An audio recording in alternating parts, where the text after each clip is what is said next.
साथ जो second part आपने लिखा है ये तो क्वेश्चन का ऐसा नहीं है, ये सेकंड पार्ट तो क्वेश्चन का ऐसा नहीं है, पहला क्वेश्चन ही आया हुआ है पास में। अब चैट भी नीचे जाइएगा। Thank you. यस, अल्लाह का शुक्र जी, वालेकुम सलाम, मैं ठीक ठाक। आई होप आप लोग सब ठीक होंगे। साथ उसमें ना बड़ा आसान सा आर्गुमेंट है।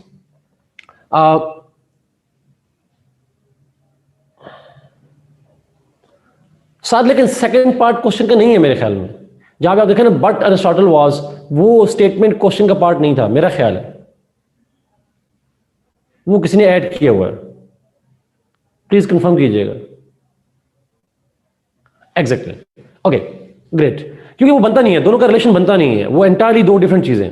जो पहला क्वेश्चन है ना वो बेसिकली ओके ओके ओके साथ ठीक हो गया, ठीक हो गया।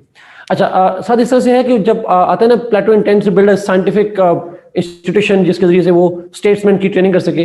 बेसिकली आर्गुमेंट ये है कि यहाँ पे साइंटिफिक से मतलब सिस्टमैटिक है।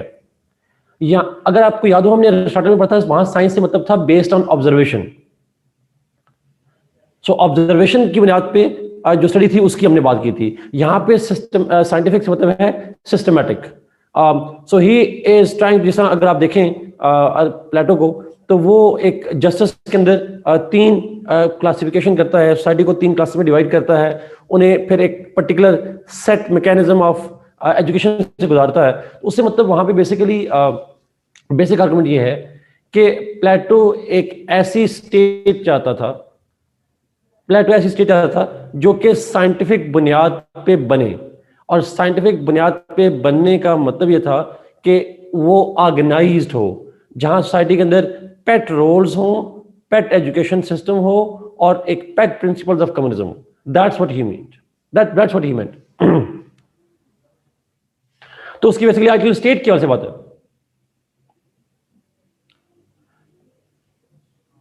यस गनवा, लेकिन वो यहां पे सवाल नहीं है, सवाल यहां पे ये नहीं है, सवाल भी थोड़ा डिफरेंट है।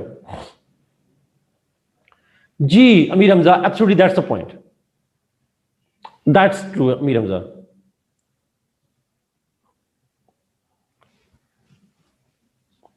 कैटेगरिकल मतलब एक फिक्स पैटर्न्स के हवाले से जो डिस्ट्रीब्यूशन है, दैट्स ट्रू।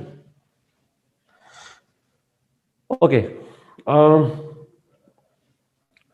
हमने लास्ट क्लास में पाकिस्तान के कंस्टिट्यूशन किए थे। जी अब्दुल रहमान, आंसर ही सेम, खाली उसको आपने ऑर्गेनाइजेशन के साथ समझना। ओके, कॉन्स्टिट्यूशन पे ही चलते हैं जी, कॉन्स्टिट्यूशन की डिबेट ही आगे लेकर चलते हैं। हम दो तीन पॉइंट डिस्कस करेंगे आज। अच्छा, इस सेक्शन में जब आप पेपर 1 के सेक्शन 2 में जाते हैं, पेपर 2 के सेक्शन 2 में, तो पाकिस्तान से रिलेटेड भी कुछ टॉपिक्स हैं जो बड़े इश्यूज इंपॉर्टेंट हैं। मुझे प्लीज कंफर्म कीजिएगा, did you have lectures on 18th नवंबर? जी उस पर रिमशा एक लेक्चर रखेंगे, एक लेक्चर मेरा आपके पास पेपर के लिए होगा।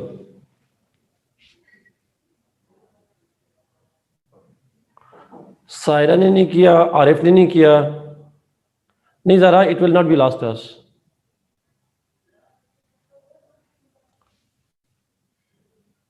ये कैसे हो सकता है आधों का हो आधों का ना हो?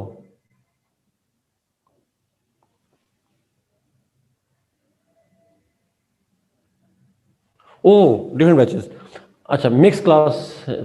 अच्छा, मुझे बताएं जी, आप में से कौन कौन सी क्लास है? ये जो अमीर हमजा, आप लोगों की कौन सी लेक्चर था?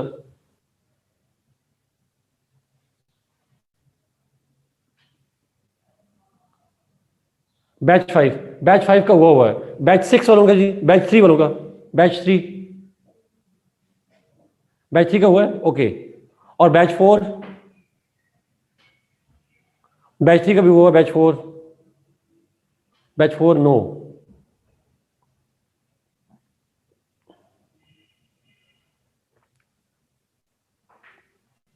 ओके, ग्रेट ग्रेट, कोई बात नहीं, इसको हम करेंगे। उमर, ये आज की क्लास पॉलिटिकल साइंस की है, but it's topic remain same. दो तीन टॉपिक हैं जो ओवरलैप करते हैं। एक आपका सिविल मिलिट्री रिलेशंस है, वो टॉपिक ओवरलैप करेगा। Thank you. Similarity relation overlap करेगा। एक आपका ये वाला डिस्कशन जो है अच्छा मैं अगर आप मुझे इजाजत दें, मैं 18th अमेंडमेंट को थोड़ा डिफरेंट तरीके से करवाऊंगा। 18th अमेंडमेंट पे मुझे जिन लोगों का लेक्चर हुआ है मुझे बताइएगा उसके बाद चैलेंजेस हुए हैं। Did you have the challenges to see similarity sorry क्या नाम है इस भाई का, फेडरलिज्म या 18th amendment? Yes briefly. Okay, मैं इसी पॉइंट को डिस्कस करूंगा जी, बट फाइन, ठीक है मैं स्टार्ट से करता हूं जी, मैं इसको करवाता हूं जी, एक बैच का नहीं हुआ so I guess we should start that because it's a very important topic.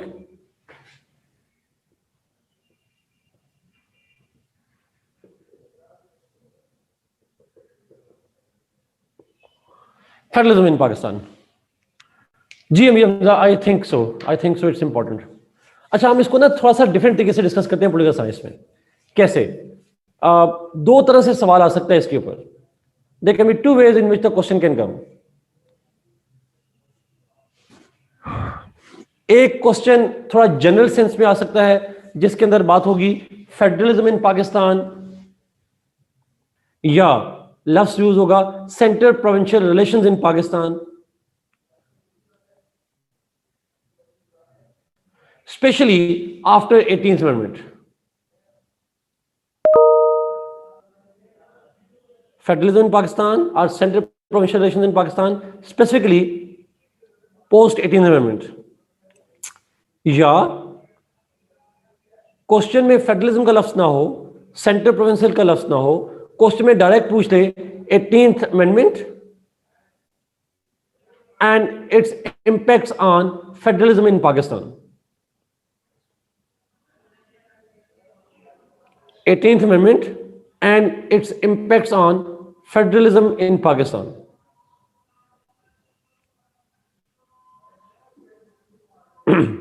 अच्छा अब इन दोनों केसेस में you need to know the federal structure of Pakistan from the beginning till 18th Amendment as well.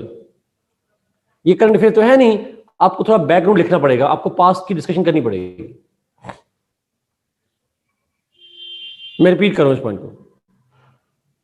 Even if the examiner does not ask, you have to give the previous federal structure of Pakistan. Yes Amir Hamza, yes all, और उसके अंदर और उसको federalism से link करना पड़ेगा, और फिर उससे बताएंगे कि 18th Amendment से पहले फेडरल स्ट्रक्चर कैसा था, how was central provincial relation before that, and now that 18th Amendment has been there, तो उसके बाद फेडरल स्ट्रक्चर क्या है और उसके इंपैक्ट्स क्या आ रहे हैं दोनों सूत्रों में। Is it clear?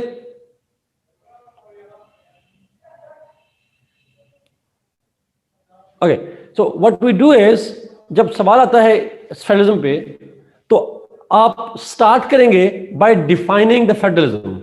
जी जी असमा, अगर इंपैक्ट पे सवाल आएगा तो इंपैक्ट भी लिखने, ना भी है तो भी लिखने इंपैक्ट। चैलेंजेस भी अगर क्वेश्चन में पूछे तो लिखने हैं, ना पूछे तो भी लिखने हैं आपने। अगर पूछे तो डिटेल से लिखने हैं, ना पूछे तो शॉर्ट ओवरव्यू दे देना है, but you have to write. तो आप स्टार्ट करेंगे जी फेडरलिज्म की डेफिनेशन से।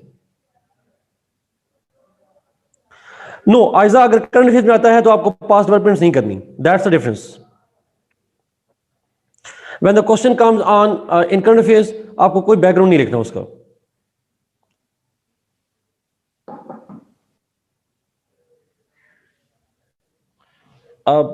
इज इट क्लियर अमीर हमजा? यस, बट थोड़ा सा डिफरेंस होगा। मैं बल्कि आपको अमीर हमजा इस तरह से अगर कहूं, रिकमेंड करूं कि आप पॉलिटिकल साइंस की अप्रोच जाके पाकिस्तान अफेयर्स में अप्लाई करो। मैं भी आपको पढ़ाऊंगा, आप मुझे बताइएगा कि आपने इस एंगल में पढ़ा है, अगर नहीं पढ़ा तो आपने उसको लेकर जाना है वहां पर। ओके, इनफैक्ट आपको मैं ऑनेस्टली बताऊं, आप जो थियोरेटिकल और कंसेप्चुअल डिबेट्स हैं पॉलिटिकल साइंस की, वो करंट अफेयर में अप्लाई कर सकते हैं। कंटेंट का मटेरियल डिफरेंट हो सकता है, but methodology, the concepts, the theoretical discussions जो आप पॉलिटिकल साइंस में पढ़ते हैं, you should use it in essay, you should use it in sociology and everywhere. जितने भी सब्जेक्ट आप पढ़ रहे होते हैं, यहां से उठाकर आपने वहां यूज करना।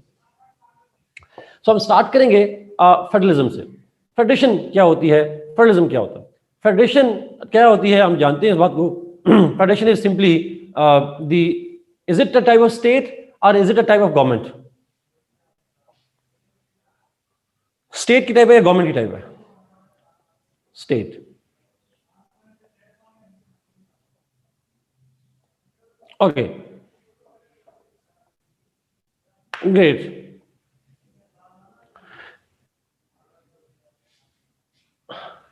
सो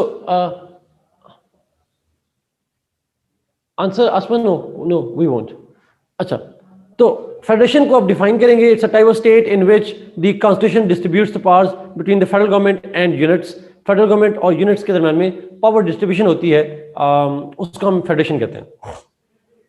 नाउ पाकिस्तान की जो फेडरेशन है, पाकिस्तान के अंदर जो फेडरेशन है, उसके हवाले से जब आप स्टार्ट करेंगे तो मेरा आपसे सवाल ये है, जब पाकिस्तान बना था 1947 में, तो हमारे पास जो कॉन्स्टिट्यूशन था that was 1935 act.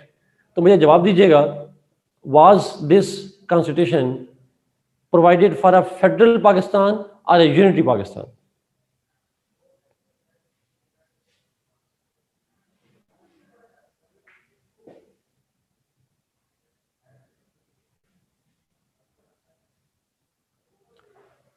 It was declared to be a federal state जी, पाकिस्तान फेडरेशन था। Yes, we were federation from the beginning. 1935 act जो पाकिस्तान का टेरिटरी का, आपने 1935 एक्ट पढ़ा हुआ होगा मेरे ख्याल में, बेसिक आइडिया। तो Pakistan was declared to be a federation. और बाय द वे एक छोटी सी मिसाल दीजिएगा, आप लोग बचपन से जिन्ना साहब की और वो रट्टे लगाते आए हैं, 14 पॉइंट्स और पता नहीं नेहरू रिपोर्ट और जो भी रट्टे शट्टे लगाते रहे हैं, उन तमाम में एक चीज कॉमन होती थी, और वो कॉमन चीज होती थी यस इमशा, और वो होती थी India should be a federation.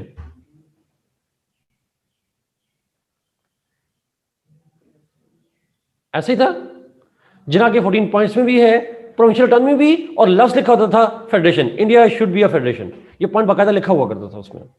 तो कैसे हो सकता है कि वहां फेडरेशन और बाद में ना हो? और पाकिस्तान वैसे भी मल्टी डाइवर्स कंट्री था। ईस्ट पाकिस्तान कहाँ पे, बंगाली, पंजाबी, सिंधी, बलोची, जहाँ डाइवर्सिटी होती है वहां फेडरेशन होना जरूरी होता है। सो 1935 एक्ट के तहत पाकिस्तान फेडरेशन था, लेकिन आयरानिकली, मारिया मुझे आइडिया है इसीलिए मैंने कहा कि रट्टे लगाए थे, क्योंकि आपको ये पढ़ाया नहीं जाता फेडरेशन क्या होती है, बट आपको उसे बताया जाता है कि फेडरेशन होती है। तो that's the dilemma with us. आप बच्चे को यह ना बताएं फेडरेशन क्या होती है और उसे पढ़ा दें, ना उसे आइन का पता होता है, उसे बताया नहीं जाता ये चीजें सारी। एनीवे, खैर,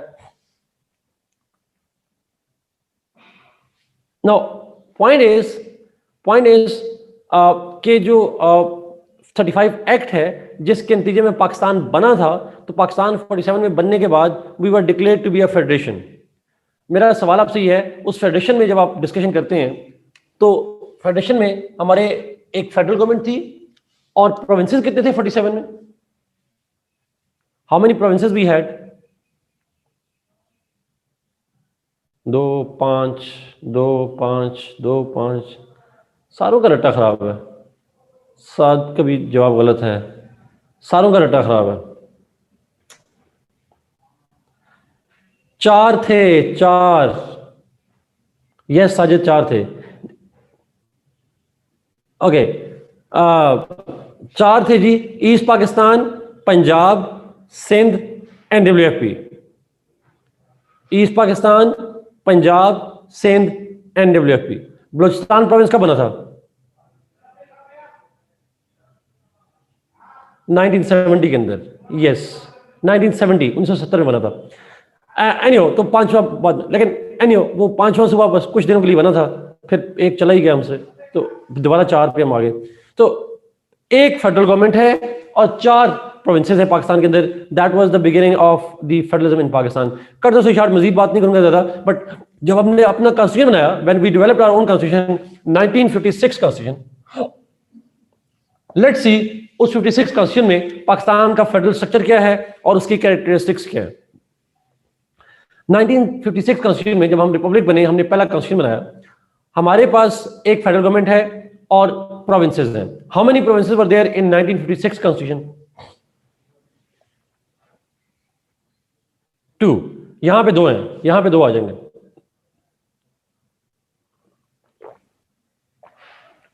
इसलिए 2 आ जाएंगे बिकॉज 19, ये बात मैं पढ़ा भी वैसे चुका हूं आपको, बिकॉज 1955 में 1 यूनिट सिस्टम वाज एस्टेब्लिश्ड। ये मेरे ख्याल में लास्ट क्लास हमने डिस्कस किया था। 1 यूनिट सिस्टम बना दिया गया था जिसमें जो वेस्ट पाकिस्तान के पंजाब, सिंध, एनडब्ल्यूपी वगैरह हैं, इनको इकट्ठा करके एक यूनिट बना दिया गया। Yes Manoj, east and west Pakistan, ये east Pakistan and west Pakistan, ये 2 प्रोविंसेस बन गए थे। सो पाकिस्तान की 1956 में एक फेडरल गवर्नमेंट है प्लस 2 यूनिट्स। लिस्ट कितनी थी? How many list were there?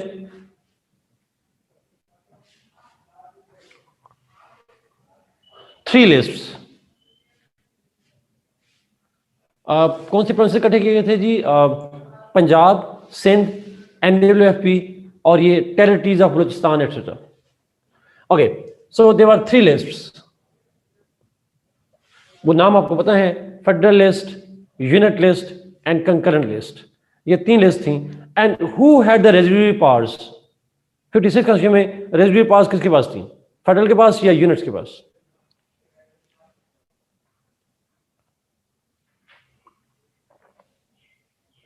Federal के पास जी, या सेंट्रल लेफ्ट लिख दिया, सेंटर भी ठीक है, फेडरल के पास सॉरी। सो इट हैड, तो ये बेसिकली स्ट्रक्चर है। अब यहां पे क्वालिटेटिवली जब आप डिस्कस करेंगे तो ये पॉइंट बहुत जरूरी है जी लिखने का। मेरा सवाल ये है कि was there any provincial autonomy in 1956 constitution?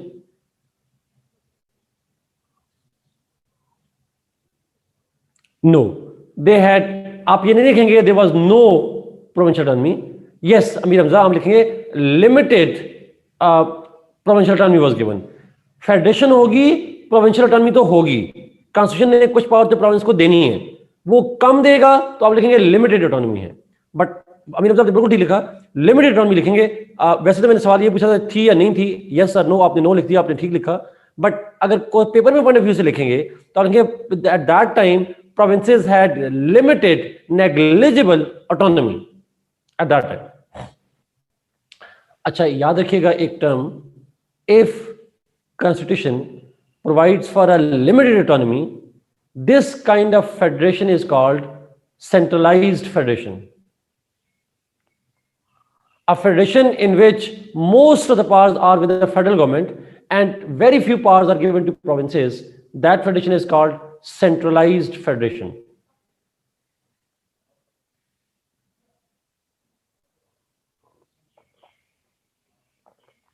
Is it clear? लस्ट याद रहेगा centralized federation का? The federation in which provinces have limited powers or federation in which federal government has most of the powers under the constitution, it is called centralized federation.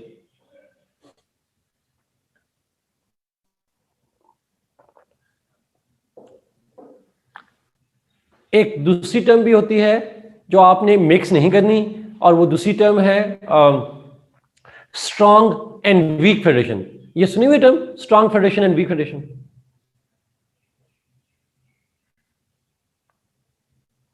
Okay, ये बड़ी well known term है, strong federation and weak federation.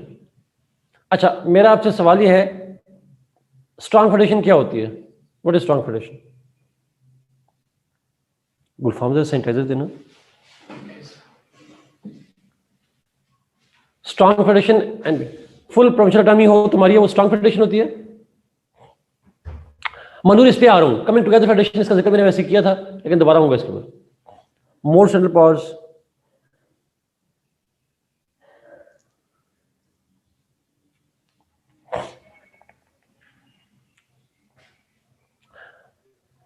Mustafa, your definition is correct. Mustafa की point ठीक है जी, मैं इसको जरा explain करता हूं। देखें, स्ट्रॉन्ग फेडरेशन वो होती है जिसमें प्रोविंसेस और फेडरल गवर्नमेंट के दरमियान में एक हार्मनी होती है। They are in harmony with each other over the distribution formula. यानी आइन, yes Saad, exactly, happy provinces create strong federation, absolute correct word से। If provinces and federal government are in harmony with each other, that kind of federation is called a strong federation. जहां सारे खुशो खुरम रहते हैं, जहां किसी को किसी से गिला नहीं होता, ऐसी फेडरेशन को स्ट्रांग फेडरेशन कहते हैं. जहां लड़ाइयां नहीं होती उसको स्ट्रांग फेडरेशन कहते हैं. जैसा हैप्पी लाइफ नहीं होती तो हैप्पी फेडरेशन भी होती है. Amir Hamza, let's not talk about that, इस पे जरा बाद में आएंगे. बट मेरा सवाल ये है, 1956 में जो कॉन्स्टिट्यूशन था that provided for federation, centralised federation, 2 provinces थे. Was it a strong federation? Was it a happy federation?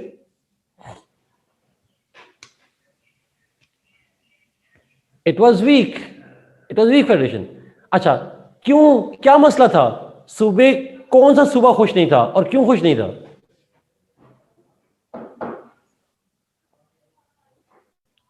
Waste Pakistan नहीं, ईस्ट पाकिस्तान खराब नाराज था. वेस्ट पाकिस्तान को क्या होना है, हम तो यहां मजे से रह रहे थे. ईस्ट पाकिस्तान नहीं Mustafa, east Pakistan. Yes, east Pakistan. Now east Pakistan के अंदर प्रॉब्लम क्या था? Why they were unhappy?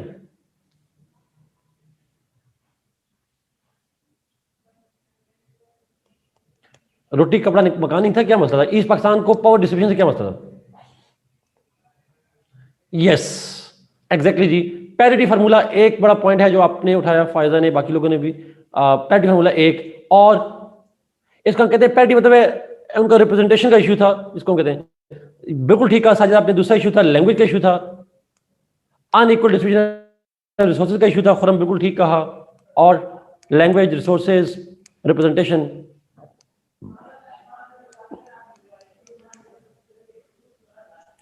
मतलब वो डिस्कशन हो जाएगी, वो और डिस्कशन हो जाएगी. हम उनके चावल खाए जाते थे. अच्छा नहीं, अच्छा लिखें जी. और एक और इनको इशू था बड़ा, लैंग्वेज का इशू, रिप्रेजेंटेशन का इशू. एक था no provincial autonomy. They wanted provincial autonomy and they didn't want to be govern from Karachi. Yes Salim, that feeling of alienation was economic reason भी, पैरिटी का भी, और तीसरी वजह जो है that is they wanted provincial autonomy. और चौथी वजह थी that East Pakistan was more a secular region. They wanted a secular Pakistan. They wanted a secular Pakistan, while West Pakistan was more into a kind of, जिसको कहते हैं religious theocratic ambitions. So they were not happy with the religion thing, they were not happy with the language thing, they were not happy with the parity, they were not happy with the distribution of powers, and they were not happy with less provincial autonomy. So एक जुमले में अपने सारी point लिखने हैं. That's why हम 1956 constitution को कहते हैं, जो फेडरेशन बनाई इस कॉन्स्टिट्यूशन ने, this federal structure established by the 56 constitution created a strong, a centralized federation, but a weak federation. Centralized because most of the powers were concentrated in the federal government, and weak because the East Pakistan had certain reservations on religion, on language, on parity or representation, on distribution of resources and language. Please tell me, is it clear?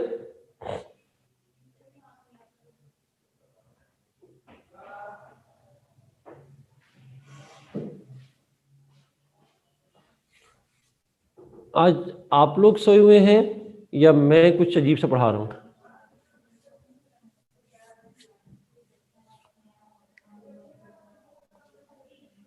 सो रहे हैं आज बच्चे. Make sense.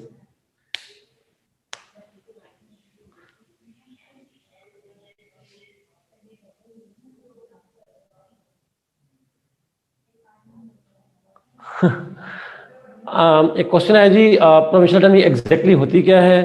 Provincial autonomy का मतलब होता है जहां provinces have maximum powers. Provincial list में ज़्यादा सब्जेक्ट हों, कॉन्स्टिट्यूशन प्रोविंस को ज्यादा पावर दे, उसको हम कहते हैं प्रोविंशियल ऑटोनॉमी। नाश्ते का वेट करें हमारे यहाँ, how lucky you are. Okay, आप लोग नाश्ता कर रहे हैं, हम लोग नाश्ता कहाँ कर सकते हैं। नेक्स्ट चलते हैं जी, 1962 कॉन्स्टिट्यूशन।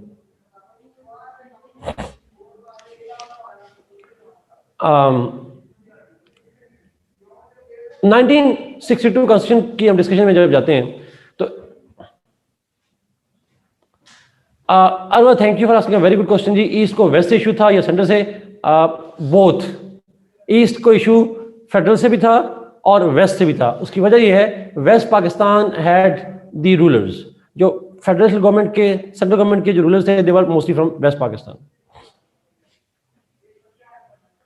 छोटे सर क्लास को नाश्ता करने चलते हैं सर। नाश्ते में class, yes Maria, that was the point.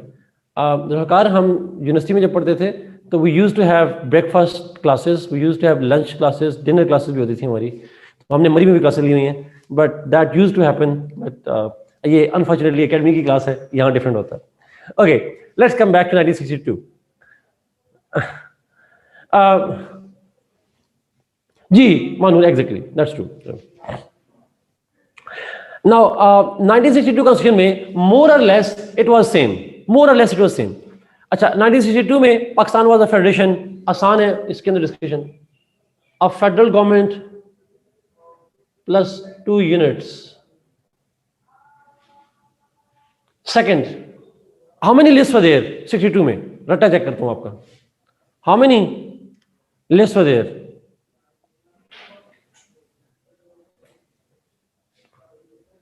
One. Answer is 1. Federalist. There are only Federalist.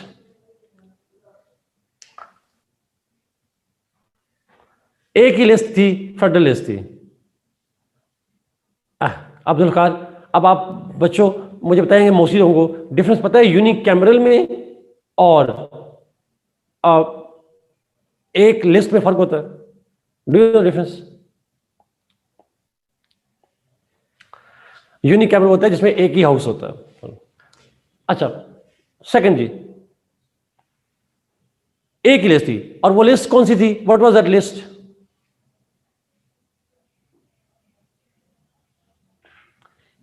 Yes, federalist. There was just federalist जी, फेडरल लेजिस्लेटिव लास्ट। मुस्तफा, आज स्पेलिंग को क्या हो गया? Last, so true. But federal legislative list जो है वो एक ही लिस्ट थी। और रेजिड्यूरी पावर्स किसके पास थी? Who had residuary powers?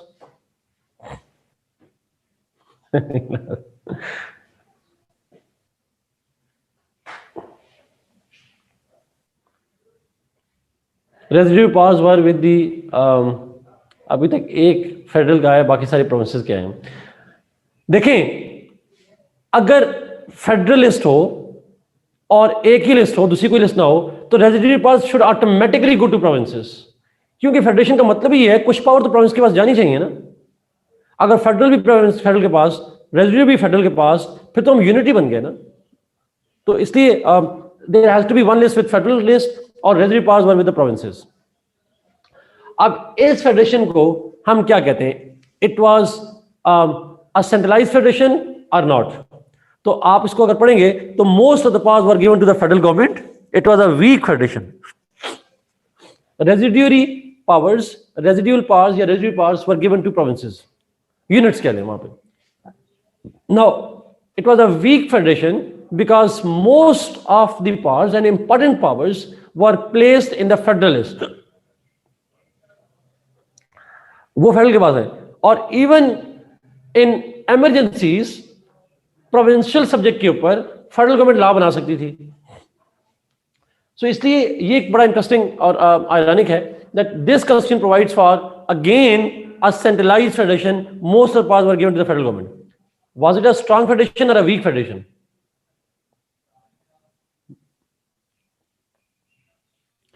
Week one, कमजोर थी। रेजिड्यूरी पावर्स में फिर रिपीट करता हूं आशा, रेजिड्यूरी पावर्स होती हैं जिन जो लेफ्ट ओवर पावर्स हैं, वो पावर जो किसी जगह ना लिखी हो। एक ही लिस्ट है तो remaining powers were given to provinces. Maria, that's so true. That's so true. So true. But it's a good sarcasm. Yes, it was a weak. It was a weak federation. और week federation इसलिए because again issues क्या थे, same issues, language का issue, resources का issue, parity का issue, और क्या थे। अच्छा, एक और पॉइंट जो मैं नहीं लिख सका जी, सॉरी मेरी तरफ से मदद। मुझे बताएं जो 56 और 62 में है, दोनों में क्योंकि क्वेश्चन उठाया गया था यूनिकैमरल लेजिस्लेचर का, दोनों के अंदर यूनिकैमरल थी, एक ही हाउस था दोनों के अंदर। तो मेरा आपसे सवाल यह है, हमने थियोरेटिकली पढ़ा था फेडरेशंस के कितने हाउस होने चाहिए, how many houses should be there in federation? It has to have bicameral. Upper house होता है to protect the provincial autonomy, provinces के इंटरेस्ट को प्रोटेक्ट करने के लिए होता है। अब यहां पे भी यूनिकैमरल है, यहां भी यूनिकैमरल है, विच क्लियरली मींस, जिसका बड़ा क्लियर मतलब ये हुआ कि it was another factor that made it weak federation. मैंने कहा अगर हमारे आइन बनाने वालों ने मजहर हकीक से ही मशवरा कर लिया होता तो शायद वो बाइकैमरल बना लेते। सिंपल पॉलिटिकल साइंस की बेसिक आइडिया है, जहां फेडरेशन होती है वहां दो हाउस होते हैं, बट हमारे जो पढ़े लिखे लीडर्स थे, मिलिट्री वाले भी और सिविलियन भी, वो कहते कि नहीं हम एक ही हाउस रखेंगे, and that was another factor that weekend Pakistani federation. तो जब आप 56 में भी वीक होंगे, जब आप 62 में भी वीक होंगे, तो फिर 1971 होता है, then 1971 happens. So East Pakistan, when it was continuously ignored, when weak federation was continued to be weak, that becomes the chief reason why East Pakistan was lost from Pakistan. अगर कभी question east Pakistan crisis पे आ जाए तो उसके अंदर बाकी कहानियां typical हैं, ज्योग्राफी का मसला, पता नहीं पॉलिटिकल एक्सप्लॉयटेशन, इकोनॉमिक एक्सप्लॉयटेशन, लेकिन पॉलिटिकल साइंस वाला बंदा उसको कहेगा because we were continuously moving towards the weaker federation. We ignored the importance and the process of making federations strong, and only strong federations live happily together. अगर strong federation नहीं होगी, happy provinces नहीं होंगे जो ऊपर लिखा साथ ने, तो फिर divorce हो जाती है, and that's what happens over here. They were divorced. East Pakistan got separated from us, and that was very unhappy, and that was very unfortunate way of separating from West Pakistan. So ये एक बड़ी वजह बनी है 71 के अंदर. When we lost 71 Pakistan, when we lost Pakistan, East Pakistan in 71 war, then we realized and we brought some changes in 73 constitution. 73 constitution जब आया उसके अंदर थोड़ी changes आई. अच्छा, मैं 73 constitution को जब पढ़ाऊंगा तो 73 constitution से 18th amendment तक, 1973 से लेकर 2010 तक का फेडरल का एवोल्यूशन भी बताऊंगा.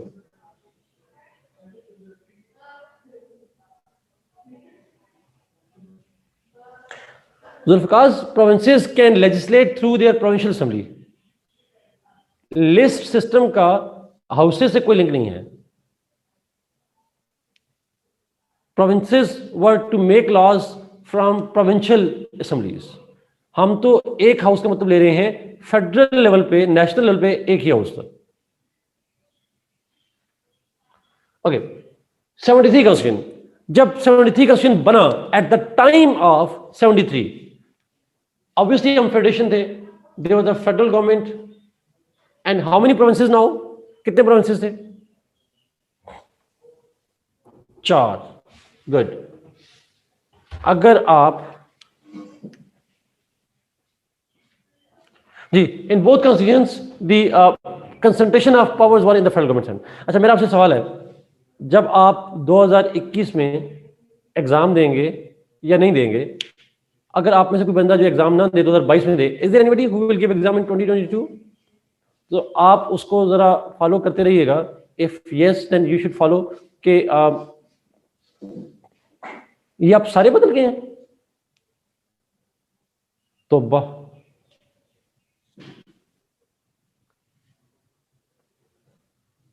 अच्छा, एनीहो, नाउ जो 2022 में जब देंगे तो पॉसिबिलिटी ये है कि आप कोरोना हो गया, किसी बच्चे को कोविड हो गया, अल्लाह माफ करे, यंग लोगों को कुछ नहीं कहता, oh my God, oh my God, Allah सबको अपनी हिफाज़त में रखे जी। ये 3 ख़वातीन को हुआ है। हाँ, हॉस्पिटल ड्यूटीज से, ये हॉस्पिटल ड्यूटी से हो जाता है। That make sense. वैसे वुमेन, मेरे ख्याल में अगर मैं गलत नहीं हूँ तो वुमेन इम्यून सिस्टम स्ट्रांग है against covid compare to man, जो तो अभी तक स्टडीज मैंने पढ़ी हैं।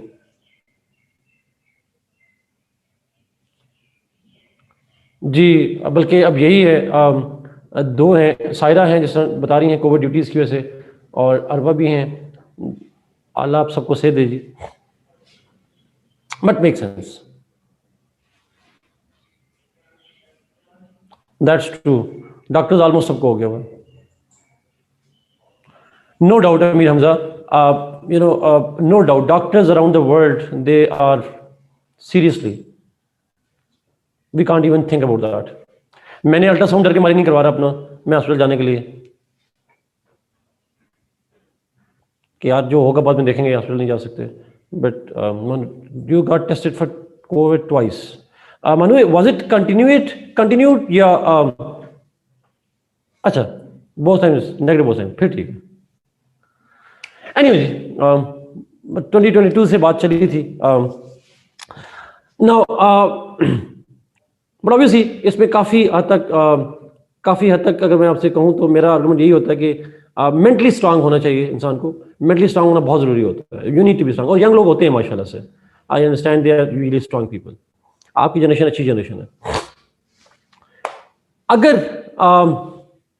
अगर तो 2022 में जाना है अपने एग्जाम में, तो पॉसिबिलिटी ये है कि आप 5वां प्रोविंस भी बन जाएगा। वो आप उसको फॉलो कर लीजिएगा अगर होता है तो, जीबी के, क्योंकि इस साल तो चांसेस कम ही है सर।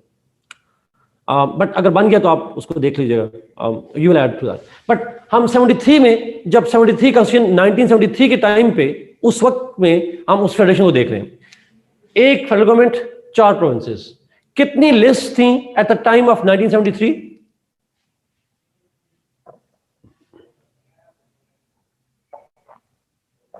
At that time 3, उस वक्त 3 थी। Federal list, provincial list, concurrent list and residuary powers were given to provinces. Residuary powers province को दी गई यहां पे जी, एग्जैक्टली ट्रू। सो 3 लिस्ट थी जी, और residuary powers were given to provinces. Now it was still a centralised federation, एक स्टिल सेंट्रलाइज्ड फेडरेशन है, but and they have less provincial autonomy, but it was not as centralized as 52 and 56 and 62 were. उतनी centralise नहीं थी, but थी centralised. इसमें एक additional point ये था कि बाइकैमरल लेजिस्लेचर बना दी गई। बाइकैमरल का मतलब था अपर हाउस वाज एस्टैब्लिश्ड, और अगर बाइकैमरल होगी तो is it a step towards a strong federation or is it a step towards weak federation?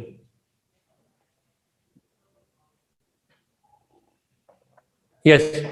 तो ऐसा नहीं था कि बाइकैमरल बनाने से स्ट्रांग फेडरेशन बन गई थी, but it was a step towards strong federation. दूसरी चीज,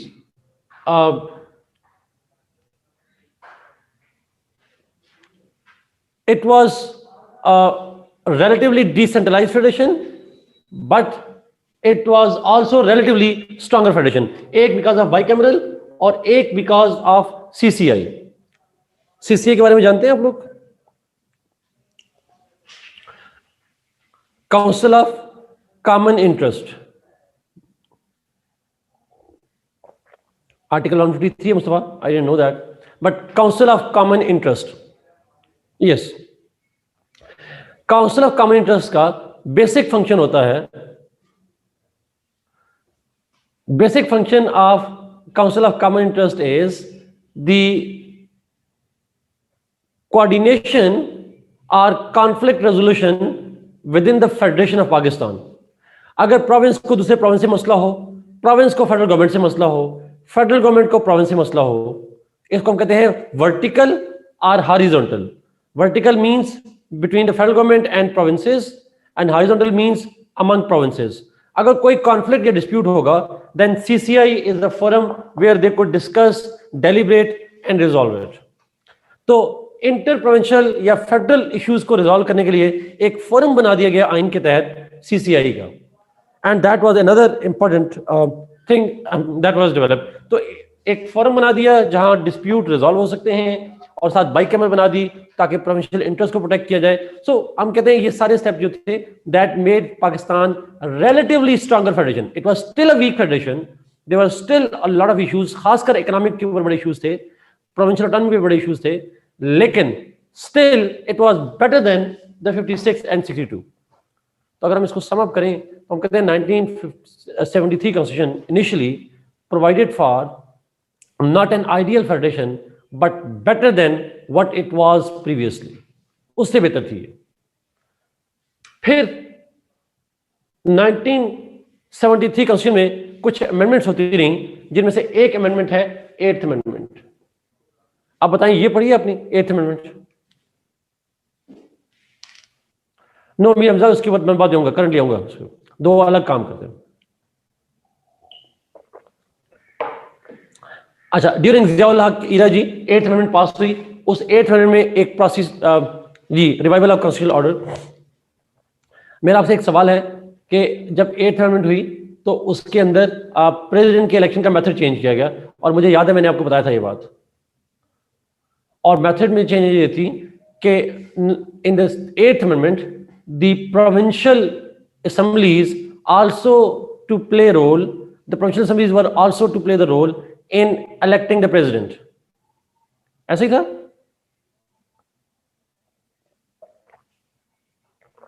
Yes, Amir Hamza, exactly.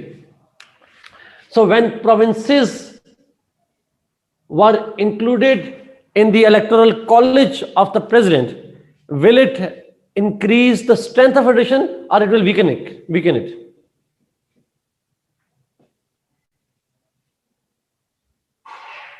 Yes, it has been a step towards empowering provinces and therefore it helped in strengthening the federation. यहाँ पे एक वो advantage है। अच्छा, फिर मैं डायरेक्ट जंप करूंगा 18th अमेंडमेंट पे। यस, वन सेमी प्रेसिडेंशियल था, true.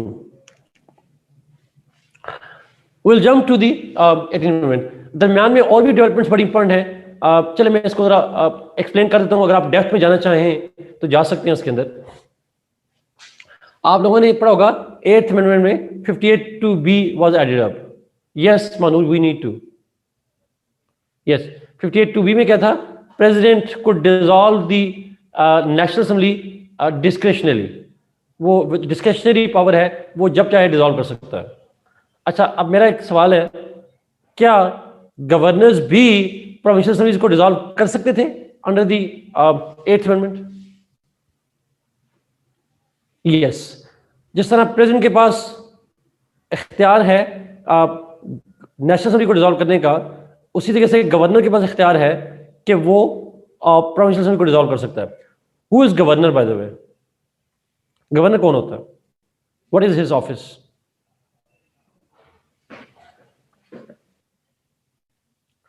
He is not head of the province. Head of the state तो बिल्कुल भी नहीं। Head of province नहीं होता। जी Arif, absolutely, absolutely. Yes, sir. Officially, as per the Constitution of Pakistan, the governor is the representative of federal government. वो किसी head of the state का अकेला नहीं है साथ। He is the representative of the federal government in the province. अब वो federation का नुमाइंदा होता है। इसका मतलब है अगर गवर्नर प्रोविंशियल असेंबली को डिसॉल्व कर रहा है तो इसका मतलब है फेडरल गवर्नमेंट प्रोविंशियल असेंबली को डिसॉल्व कर रही है। यही मतलब है इसका। बिकॉज फेडरल का नुमाइंदा है, वो प्रोविंशियल असेंबली को डिसॉल्व कर रहा है, तो फेडरल गवर्नमेंट अपने नुमाइंदे के थ्रू प्रोविंशियल असेंबली को डिसॉल्व करवा रही है। Is it a step towards strong federation और a weak federation?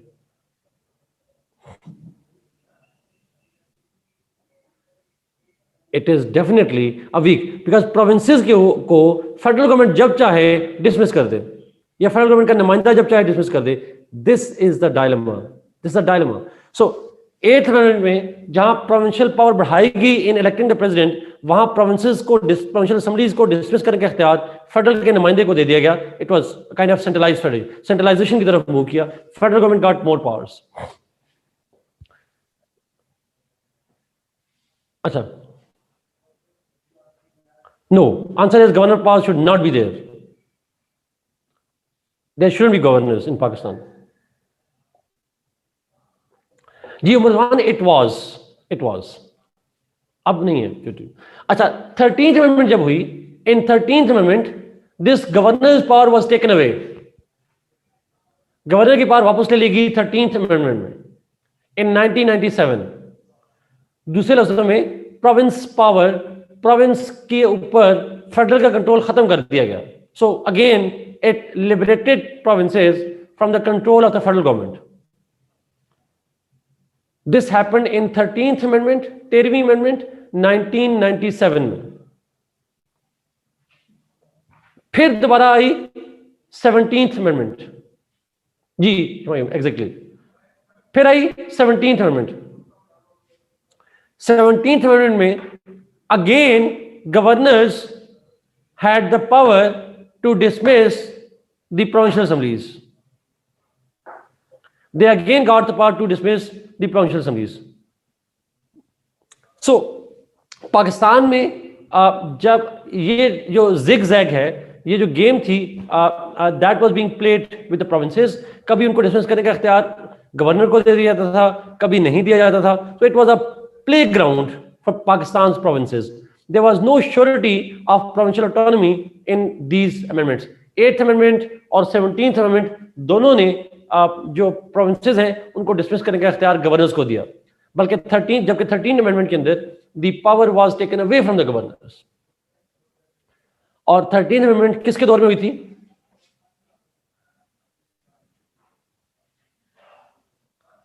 Thirteenth amendment Nawaz Sharif साहब के जमाने में. और प्रोविंशियल ऑटोनॉमी किसके दौर में छीनी गई? 8th अमेंडमेंट और 17th amendment, Musharraf and Zia. और फिर हमें कहते हैं मिलिट्री रूल को क्यों बुरा समझते हैं आप? People ask us why do not accept it. We do not accept it because they have led to usurping the powers of the provinces. And it was civilians who restored the provincial autonomy. If Nawaz Sharif has some respect in Balochistan and not the military, उसकी बुनियादी वजह जो है वो यही है because they have given them the powers. They had ensured provincial autonomies. Ji exactly मेरा same for, it's about all civilians except this civilian. इस civilian को निकाल दें, बाकियों की बात करें. No guarantees at all. Ji Mir Hamza, dictators come to remove corruption of others, not theirs. अपने पापा जान्स खुलते हैं, दूसरों की करप्शन खत्म होती है. That's true. Okay, let's move जी 18 अमेंडमेंट पे चलते हैं जरा.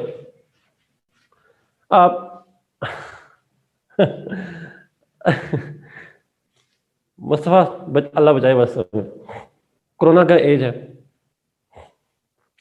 अच्छा मेरा एक सवाल है आपसे. ये बैकग्राउंड लिखना बहुत जरूरी है इन आर्डर टू. देखें ये सारी चीजें आपको शो करेंगी कि पाकिस्तान के अंदर डिफरेंट टूल्स वर यूज्ड, जिसके जरिए से जो प्रोविंशियल ऑटोनॉमी है that was taken away from them. Notes मिलेंगे. कौन से नोट? बैंक नोट खुलत या इसके लेक्चर के नोट्स? इसके नोट्स नहीं, रीडिंग्स पढ़ी हैं आपको दिए हुए हैं.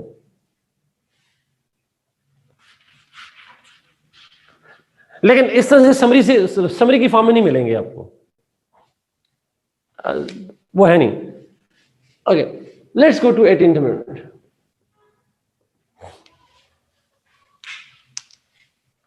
नाउ इकबाल की रीडिंग नहीं मिली तायरा?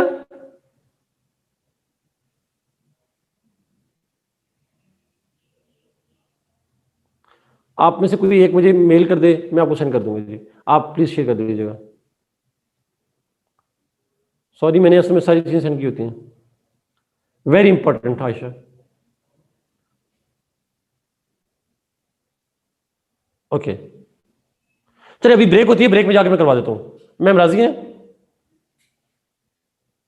मैम राजी को क्या, कभी अभी ब्रेक में करा लूंगा। Okay fine Abdul Rahman.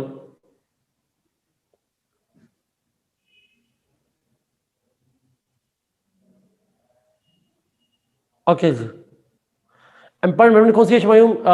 Obviously 18th amendment is important, 18th नहीं पढ़ना।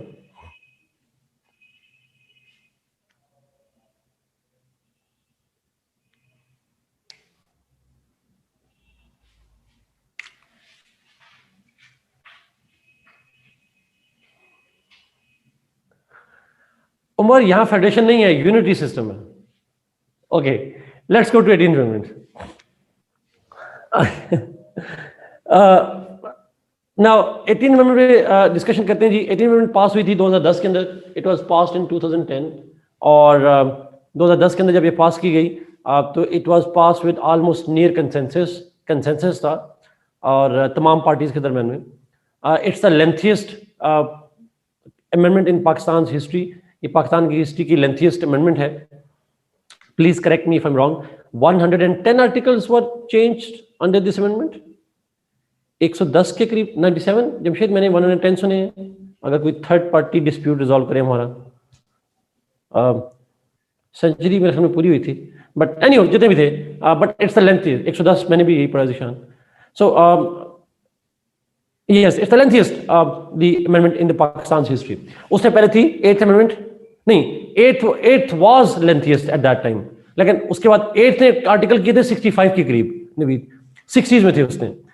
इस ये जो अमेंडमेंट है ये it's bigger than that. Anyway 2010 के अंदर जब अमेंडमेंट की गई, इसके अंदर देखते हैं what were changes that were brought. अच्छा मैं फोकस करना चाह रहा हूँ फेडरल से रिलेटेड अमेंडमेंट्स पे। मैं पहले फेडरल वाली कराऊंगा, बाकी अमेंडमेंट्स जो है वो कराऊंगा। तारा 110 आर्टिकल्स कॉन्स्टिट्यूशन के अमेंड किए गए, चेंज किए गए। अच्छा पहली फेडरेशन से रिलेटेड हम अमेंडमेंट्स की बात करेंगे। 1, the concurrent list was abolished. Main point, concurrent list was abolished. concurrent list abolish करने का मतलब ये है that जो concurrent list के अंदर सब्जेक्ट लिखे थे they were transferred to provinces. List का concurrent list का कॉन्सेप्ट ही खत्म कर दिया गया, and now we were left with only 2 lists, the federal list and the provincial list. Federal list and the provincial list, only 2 lists were left. While the concurrent list was abolished, और concurrent list में जो subjects लिखे थे, all of those subjects were transferred to provinces except one. एक subject ऐसा था जो province को नहीं दिया गया। कोई बताएगा कौन सा सब्जेक्ट था?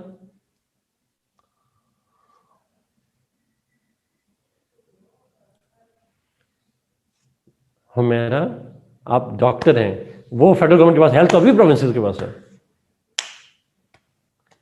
मुस्तफा एजुकेशन फेडरल के पास है। शफकत महमूद साहब ने 3 नेकियां नहीं की हुई। नेचुरल रिसोर्सेज, फॉरेन पॉलिसी तो ऑलरेडी फेडरल के पास था, वो तो कंकरेंट लिस्ट में था ही नहीं। स्पोर्ट्स भी नहीं है मीर हमजा। चले हिंट देता हूं उसके हिंट देता हूं। फॉरेन पॉलिसी बारिया ऑलरेडी फेडरल के पास है, कैसे हो सकता है फॉरेन पॉलिसी अब कंकरेंट लिस्ट में डालें? पॉसिबल ही नहीं। और डिफेंस भी पॉसिबल नहीं है, प्रोविंसेस को नहीं दे सकते आप। एनीवे हिंट देता हूं, मैं हिंट सुने। उसके मिनिस्टर हैं वो फैसल वाउडा साहब।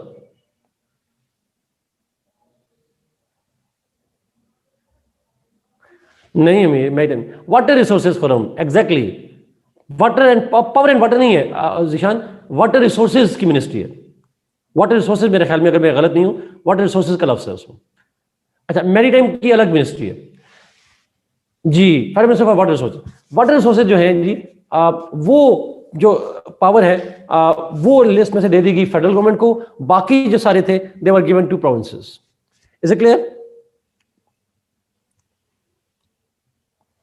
अच्छा, अब जब आपने कंकरेंट लिस्ट प्रोविंसेस को दे दी तो उससे प्रोविंशियल पावर बढ़ी है या कम हुई है? Only water resources, yes Usman, उससे प्रोविंशियल पावर्स बढ़ी है कि नहीं बढ़ी? सिग्निफिकेंटली इंक्रीज हुई। अच्छा, कौन सी पावर्स ट्रांसफर हुई प्रोविंसेस को?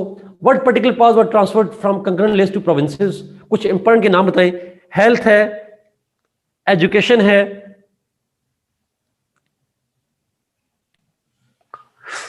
साथ नो, अभी आऊंगा उसके ऊपर आऊंगा अभी।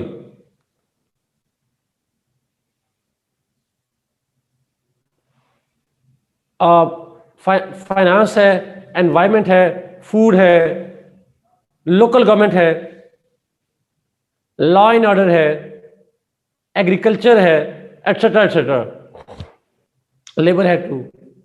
सो there are lots of health, education, agriculture, law and order, local government, ये सबसे इंपॉर्टेंट है। बट ऑब्वियसली साथ बाकी भी हैं, population welfare, labour, food, finance, ये सारी की सारी पावर जो है they were transferred to provinces. Is it clear?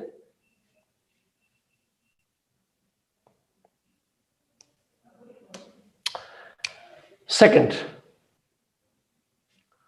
the Federalist was subdivided into two lists. Federalist 1, Federalist 2. Why do these departments also exist in federal government? Because federal government का अपना matter भी तो है ना, financial matter. Federal government की for example federal territories हैं, अगर आप जानते हो Mir Ramzan, there lots of federal territories that they have to manage. Federal education institutions हैं, फेडरल हेल्थ डिपार्टमेंट्स हैं, तो उनके लिए वो इस्तेमाल होता है। स्कोप लिमिट कर दिया गया, मिनिस्ट्री जरूर है बट स्कोप लिमिट कर दिया गया, प्रोविंसेस में वो मैनेज नहीं करते।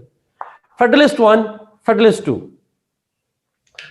फेडरलिस्ट 1 जैसा वो साथ में लिखा हुआ है, federalist 1 is the list on which federal government have exclusive power to legislate.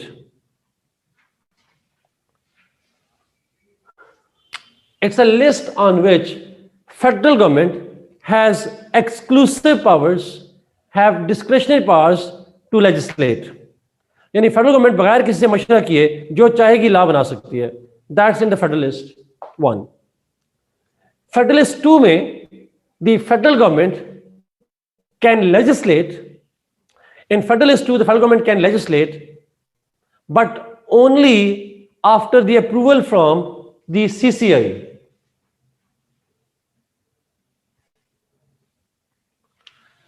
Federalist 2 में जो सब्जेक्ट्स लिखे गए हैं उन पे लॉ मेकिंग फेडरल गवर्नमेंट करेगी after the approval from the CCI, CCI council of common interest. और आई अज्यूम आपको बेसिक आइडिया होगा,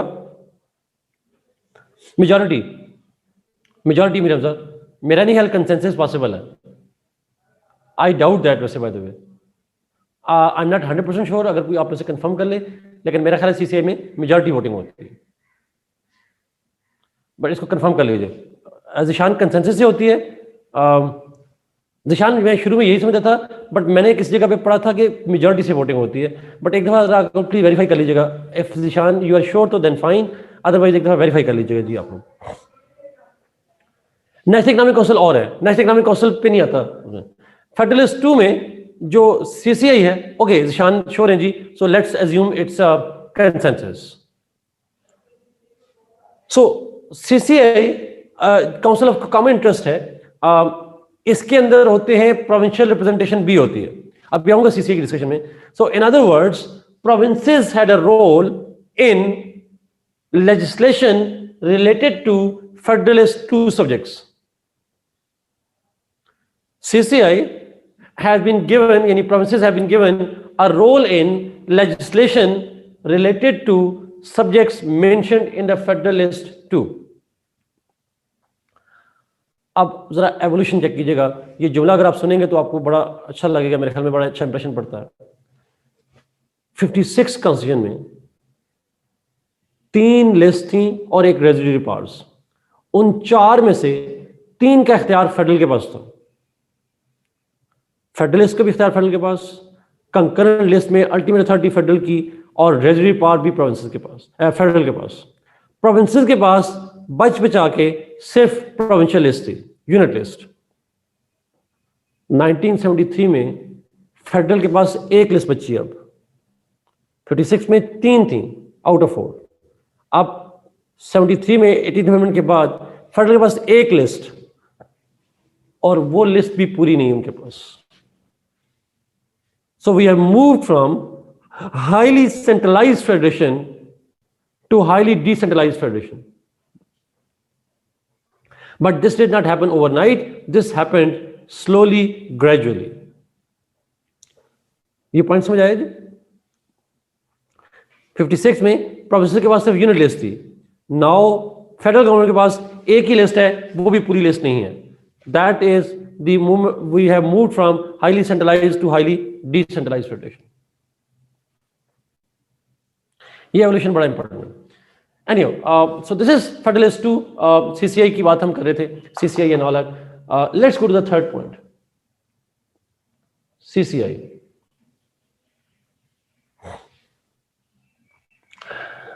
CCI के बारे में कुछ चेंजेस की गई, दो मेन चेंजेस थी। There are two main changes. One, तो ये सेकंड पॉइंट ये आ जाएगा। CCI का जब बनी थी 73 में, मौजूद तो पहले से है, बट उसका बुनियादी मैंडेट था कि वर्टिकल और हॉरिजॉन्टल कॉन्फ्लिक्ट रेजोल्यूशन को सॉल्व करना। Its basic function was to have conflict resolution vertically and horizontally. Vertical से मतलब है between federal government and provinces, horizontally means province to province. Punjab Sindh का मसला हो हॉरिजॉन्टल कहला जाएगा, लेकिन अगर सिंध का फेडरल गवर्नमेंट से मसला हो तो वर्टिकल कहलाएगा। तो वर्टिकल और हॉरिजॉन्टल कॉन्फ्लिक्ट रिजॉल्व करने के लिए सीसीआई बनी थी। अच्छा, आपसे एक सवाल है छोटा सा, मैं जगाने के लिए सवाल पूछ रहा हूँ, खासकर लॉ वालों से। पाकिस्तान में कॉन्स्टिट्यूशनल एक और इदारा भी है जिसका काम है फेडरेशन में, यानी वर्टिकल और हॉरिजॉन्टल कॉन्फ्लिक्ट रेजोल्यूशन करना। सीसीआई के अलावा भी एक इदारा है नेशनल लेवल पे। मुस्तफा एब्सोल्युटली राइट जी, सुप्रीम कोर्ट से जुडिशरी नहीं कहेंगे Abdurrahman, supreme court of Pakistan. Very good. फर्क क्या है सीसीआई में और सुप्रीम कोर्ट में? दो फर्क हैं। एक, supreme court can resolve disputes on the basis of interpretation of the constitution, while the CCI resolved political issues. Amir Hamza, court में कौन सी फौज बैठी होती है? वो भी तो सिविलियन ही होते हैं। It's not for civilians. No no Umar, horizontal is between provinces, एक प्रोविंस का दूसरे प्रोविंस से। अच्छा, सीसीआई जो है वो पॉलिटिकल नेचर के कॉन्फ्लिक्ट को रिजॉल्व करती है, पॉलिटिकल एडमिनिस्ट्रेटिव, लेकिन जो सुप्रीम कोर्ट है वो कॉन्स्टिट्यूशनल इश्यूज को रिजॉल्व करती है। दूसरा फर्क, the supreme court gives verdicts and decisions, while CCI is a resolution through consultation. CCI is resolution through consultation, while Supreme Court is through decision.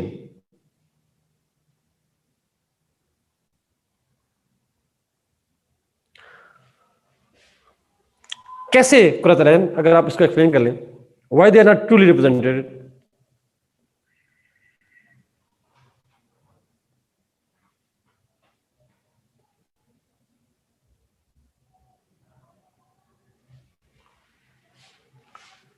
Doesn't CM represent the provinces?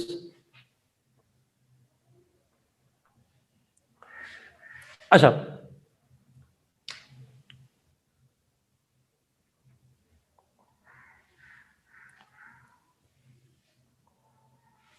Yes Mustafa, Zeeshan ने ऊपर comment किया, उन्होंने कहा जी consensus होता है। Consultation मैंने कहा था, प्रोविंसेस आपस में कंसल्टेशन करते हैं, फेडरल गवर्नमेंट के साथ कंसल्टेशन करते हैं और रिजॉल्व करते हैं सॉर्ट ऑफ। सो आप कह सकते हैं डायलॉग का फोरम है, सुप्रीम कोर्ट डायलॉग का फोरम नहीं है। Balochistan is suffering, that's true, but उसमें सीसीआई के अंदर बहरहाल समहाउ हर प्रोविंस का सीएम ही आता है sort of.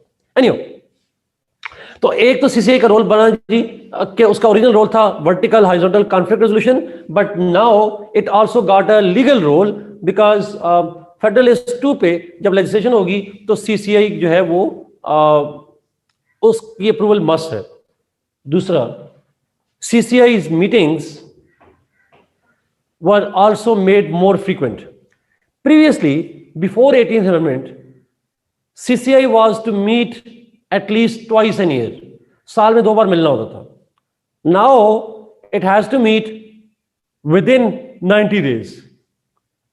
Within 90 days, CCI का मिलना जरूरी है. Which means साल में कम से कम कितनी मीटिंग्स होंगी? How many in a year?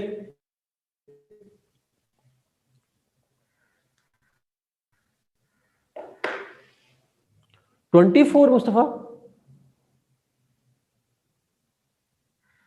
My God, 4, 6 नहीं, math 90, 190, 90 days, 90 sort of. Okay, so 90 days, yes Umar, exactly, 2. So ये दो, so CCI was more asked to meet more frequently than previously before that. वैसे इस पे अमल कभी नहीं हुआ. It was never practiced. ना नवाजी साहब ने किया. नवाजी साहब कहते हैं आइन को फॉलो नहीं करते मिलिट्री वाले. तो उनसे किसी ने पूछा आप भी तो CCI की मीटिंग बुलाते नहीं रहे. आइन में लिखा है 4 बार मीटिंग होना लाजमी है, आपने बुलाई साल में 4 बार. धन्यवाद. मसला ये है कि अपनी मर्जी की इंटरप्रिटेशन, हम अपनी मर्जी की कुरान की आयतें उठा लेते हैं, अपनी मर्जी की हदीस उठा लेते हैं, और हमारे जमहूरियत वाले अपनी मर्जी के आर्टिकल उठा लेते हैं कि यहाँ पे वायलेशन हुई है और यहाँ पे नहीं हुई. But it's a very important one and unfortunately all the governments have failed. इसका मतलब है हमारे पाकिस्तान में CCI की मीटिंग का कॉन्स्टिट्यूशनली ना होना, this only shows that we are aversive to dialogue process. हमें डायलॉग्स अच्छे नहीं लगते, हम डिसीजन लेना जानते हैं, हमें डायलॉग करना, डिस्कशन करना, कंसल्टेशन करना अच्छा नहीं लगता. Exactly, Munir sir, that's true, and that's a dilemma over here. तो ये CCI का जो बड़ा dilemma है वो यहाँ पे ये important. 4th point, hard talk. Exactly.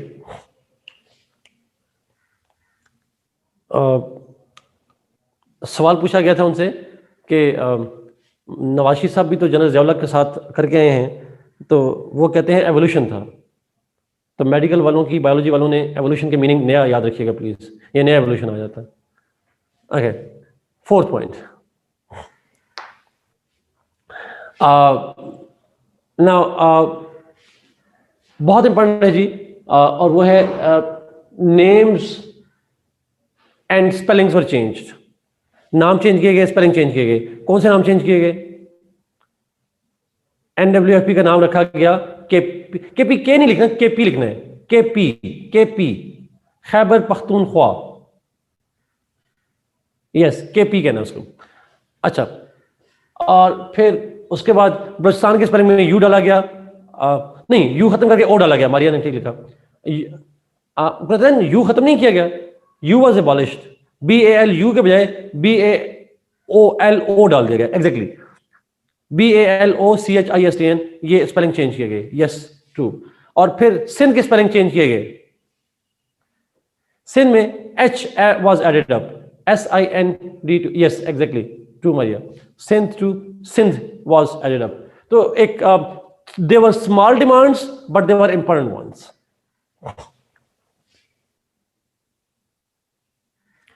अच्छा, there was provision related to NFC.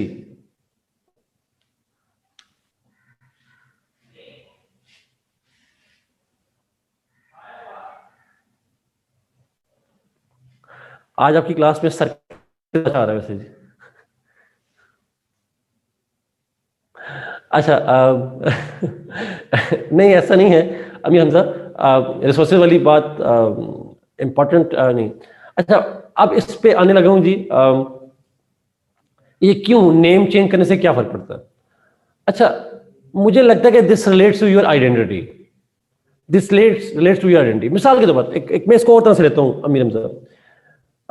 मैं ये समझता हूं कि देखें, आप एक प्रोविंस हैं and you want to be named yourself. आप चाहते हैं कि आपके नाम की स्पेलिंग या आपका नाम वो हो जो आप चाहते हो. ठीक है? Yes, exactly Hamza. You want to be called what you like to be called. So it's more a matter of identity rather than the O or H or Khyber Pakhtunkhwa and all that. हमारे provinces के नाम इन्होंने रखे ही नहीं, provinces ने ये नाम रखे गए by colonial masters and they were wrongly. तो ये ऐसे ही है जैसे मेरे नाम की स्पेलिंग है अहमद, AHMED. तो मेरा पॉइंट ये है कि मुझे कोई AHMED लिखे, मुझे आपको पता है मैट्रिक से लेकर एमफिल तक मैंने अपनी तमाम डिग्रीज इस बुनियाद पे चेंज करवाई because I wanted my spellings to be AHMED not AD. So it's my likeness for that, and it's an issue of my identity. So I should have the right to change it if I have to. मुझे एक दफा मतलब board वालों ने कहा कि जी आप A से E क्यों करवाना चाह रहे हैं, तो I said it's my name and I would like to be called that way. तो मेरे ख्याल में हर इंसान की अपनी होती है. अब बल्कि मुझे इससे याद आ गया, मैं आपको सवाल दूं, ये जो फेडरलिज्म पे अच्छी रीडिंग अगर आपने पढ़ना चाह रहे हैं, बहुत अच्छी रीडिंग पढ़ना चाह रहे हैं, तो मैं आपको रिकमेंड करूंगा फेडरलिज्म पे, 18th अमेंडमेंट पे नहीं, फेडरलिज्म पे. तो आपको डॉक्टर मोहम्मद वसीम है लम्स के, अगर आप शायद नाम सुनाओ, उनका एक आर्टिकल है फेडरलिज्म इन पाकिस्तान. आप गूगल में जाइएगा, 2011 का आर्टिकल है मेरे ख्याल में, डॉक्टर मोहम्मद वसीम का, federalism in Pakistan. It's a wonderful article. मुझे इसलिए याद आया कि आप उनके स्पेलिंग के अगर आप पढ़िएगा, MOH 2010 में आया था हम ना, थैंक यू फॉर शेयरिंग. वो मोहम्मद वसीम MOH लिखते हैं, उनके नाम के साथ UH लिखे तो वो माइंड करते हैं इस बात. He was the chairperson in Kazim university IR department, वहाँ पे होते थे, फिर लम्स में आ गए.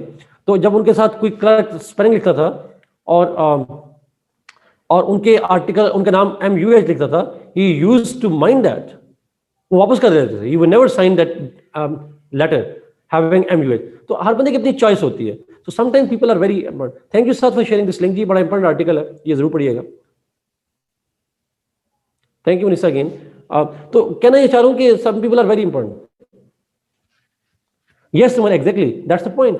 सो आई गेस ये कोई इम्पैक्टफुल नहीं है, आई एग्री. इसका कोई ऑन ग्राउंड इम्पैक्ट नहीं पड़ता, रिसोर्सेज में इम्पैक्ट नहीं पड़ता, बट आइडेंटिटी पे जरूर पड़ता है. और ये आइडिया दैट आपके पास ये इख्तियार है कि आप अपना नाम अपनी मर्जी से रख सकते हैं और चेंज कर सकते हैं, that very idea, that very thing is important. Yes, true, exactly. बहुत से लोगों को होता है. It's self satisfaction. It's like the idea that you are empowered to take decisions about yourself. You can make decisions, you can make choices. So मैं इसको बड़ा significant समझता हूँ, important. और KPK का तो बिल्कुल justified है, because वहाँ की North West Frontier Province is not the name, it's the location. So you have to name yourself, and they have to name on the basis of your identity. और वहाँ Pakhtun majority में है, तो it would make sense. Yes. So it's more like जिस तरह provincial autonomy होती है ना, it's like a provincial autonomy. It's like provincial autonomy. The provinces must be autonomous to at least, वो रिसोर्सेज भी क्या ऑटोनोमस होंगे जो अपना नाम नहीं रख सकते खुद. And that's why it was very important to change their names. 6 point, अच्छा सॉरी 5th पॉइंट, NFC पे जाते हैं. उस्मान, मुझे 2 साल लगे अपने मैट्रिक से लेकर एमफिल तक डॉक्यूमेंट चेंज कराने में. 2 साल लगे मुझे, जस्ट A और E की वजह से. But I had to because I like it. NFC. अच्छा, ओके. अच्छा, NFC के बारे में जो इंपॉर्टेंट पॉइंट है जी, जरा गौर से सुनिएगा प्लीज. और पॉइंट ये है कि NFC फार्मूला तो चेंज नहीं किया, कॉन्स्टिट्यूशन में फार्मूला नहीं होता. NFC के अंदर सबसे जो इंपॉर्टेंट चेंज थी, that was the fact that this constitution said NFC award can not reduce the share of provinces. The constitution provided under 18th amendment that the share of provinces cannot be reduced. Increase किया जा सकता है, but provinces का share जितना था 2010 में, what it was in 2010, it cannot be, it could not be reduced. तो मेरा आपसे सवाल यह है, 2010 में 7th NFC एनफोर्स हो चुका था, और उस 7th NFC में कितने शेयर थे प्रोविंसेस के? What was the share of the provinces? जिन लोगों ने NFC पढ़ा हुआ,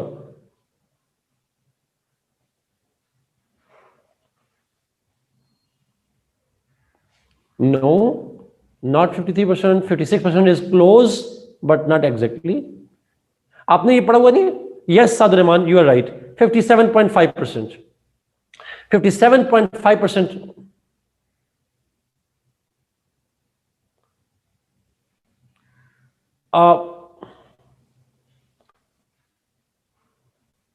अच्छा, तो जो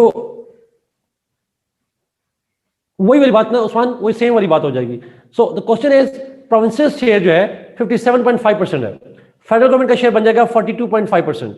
सो फेडरल का शेयर कम हो सकता है, प्रोविंसेस का शेयर अब कम नहीं होगा. This thing was added into the constitution of Pakistan. This again a wage, इसको हम कहते हैं provincial financial economy was ensured. Province की फाइनेंशियल इकोनॉमी जो थी, that was ensured through this way. Is it clear? Sixth point. The power of governor's power to dismiss provincial assembly was taken away. 18th amendment में, now the governors could not dismiss or dissolve the provincial assemblies. ये भी important point है. Seventh, last, नहीं मैंने president नहीं कहा Usman. President का link federalist से नहीं है ना. प्रेसिडेंट तो नेशनल असेंबली को डिसमिस करता है, नेशनल असेंबली का फेडरेशन से लिंक नहीं है. हम तो प्रोविंसेस की बात कर रहे हैं. वो वैसे तो प्रेसिडेंट की पावर खत्म कर दी गई, बट हम उसको लिखेंगे नहीं यहाँ. Governors could not dismiss the provincial assembly and this is how provinces were freed from the control by the federal government representatives. No Amir Hamza, formula 7th NFC award वाला है, बट ऑब्वियसली बात है हम उस पर आगे आगे, हमें अब 10th एनएफसी अवार्ड होने जा रहा है.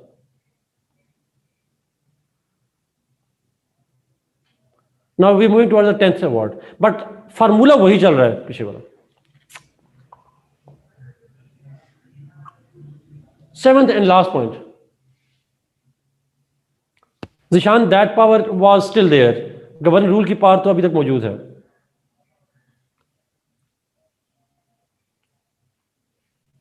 ओके, 7th पॉइंट बहुत इंपॉर्टेंट है, अगेन इंपॉर्टेंट डेवलपमेंट है. इस तरह से है कि जो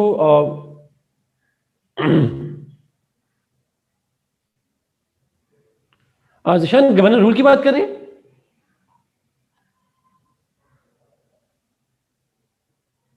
अच्छा जिशान मेरे ख्याल में मुझे करेक्ट कीजिएगा प्लीज, मेरे ख्याल में लफ्ज गवर्नर रूल नहीं है, मेरे ख्याल में है इमरजेंसी, प्रोविंशियल इमरजेंसी का लफ्ज है, और उसी को हम गवर्नर रूल अपनी जुबान में कह देते हैं मेरे ख्याल में.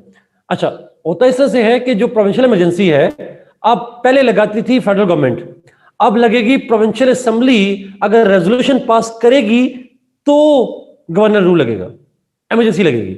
ऐसा ही है?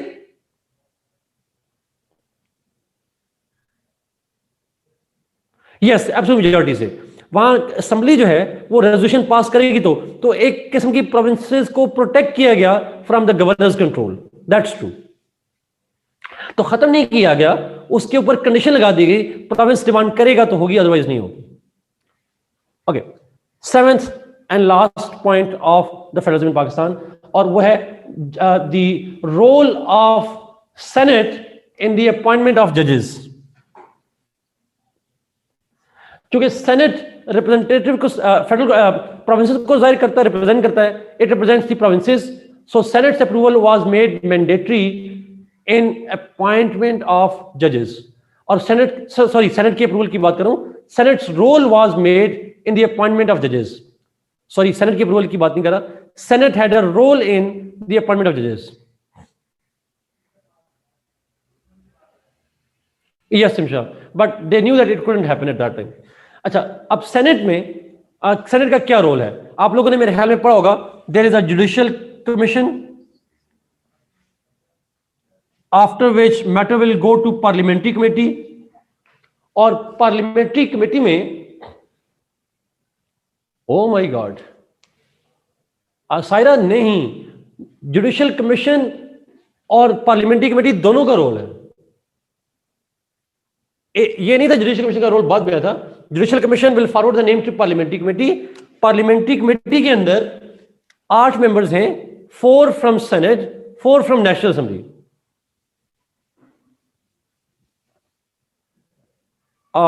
सायरा 19th अमेंडमेंट के बाद पार्लियामेंट्री कमेटी की पावर्स को बढ़ाया गया है, इट हैज इंक्रीज्ड। कैसे? Because now it was clearly written that parliamentary committee can send the names back to judicial commission but only after explaining the reasons। वो reason देगी why it is rejecting or refusing to accept the names given by judicial commission। लेकिन उसका role खत्म तो, ये कम तो नहीं हुआ। आपने जब बारिश लिखा है, मेरे ख्याल में कम भी नहीं हुआ। It can still send back proposals to judicial commission but with the note stating the reason.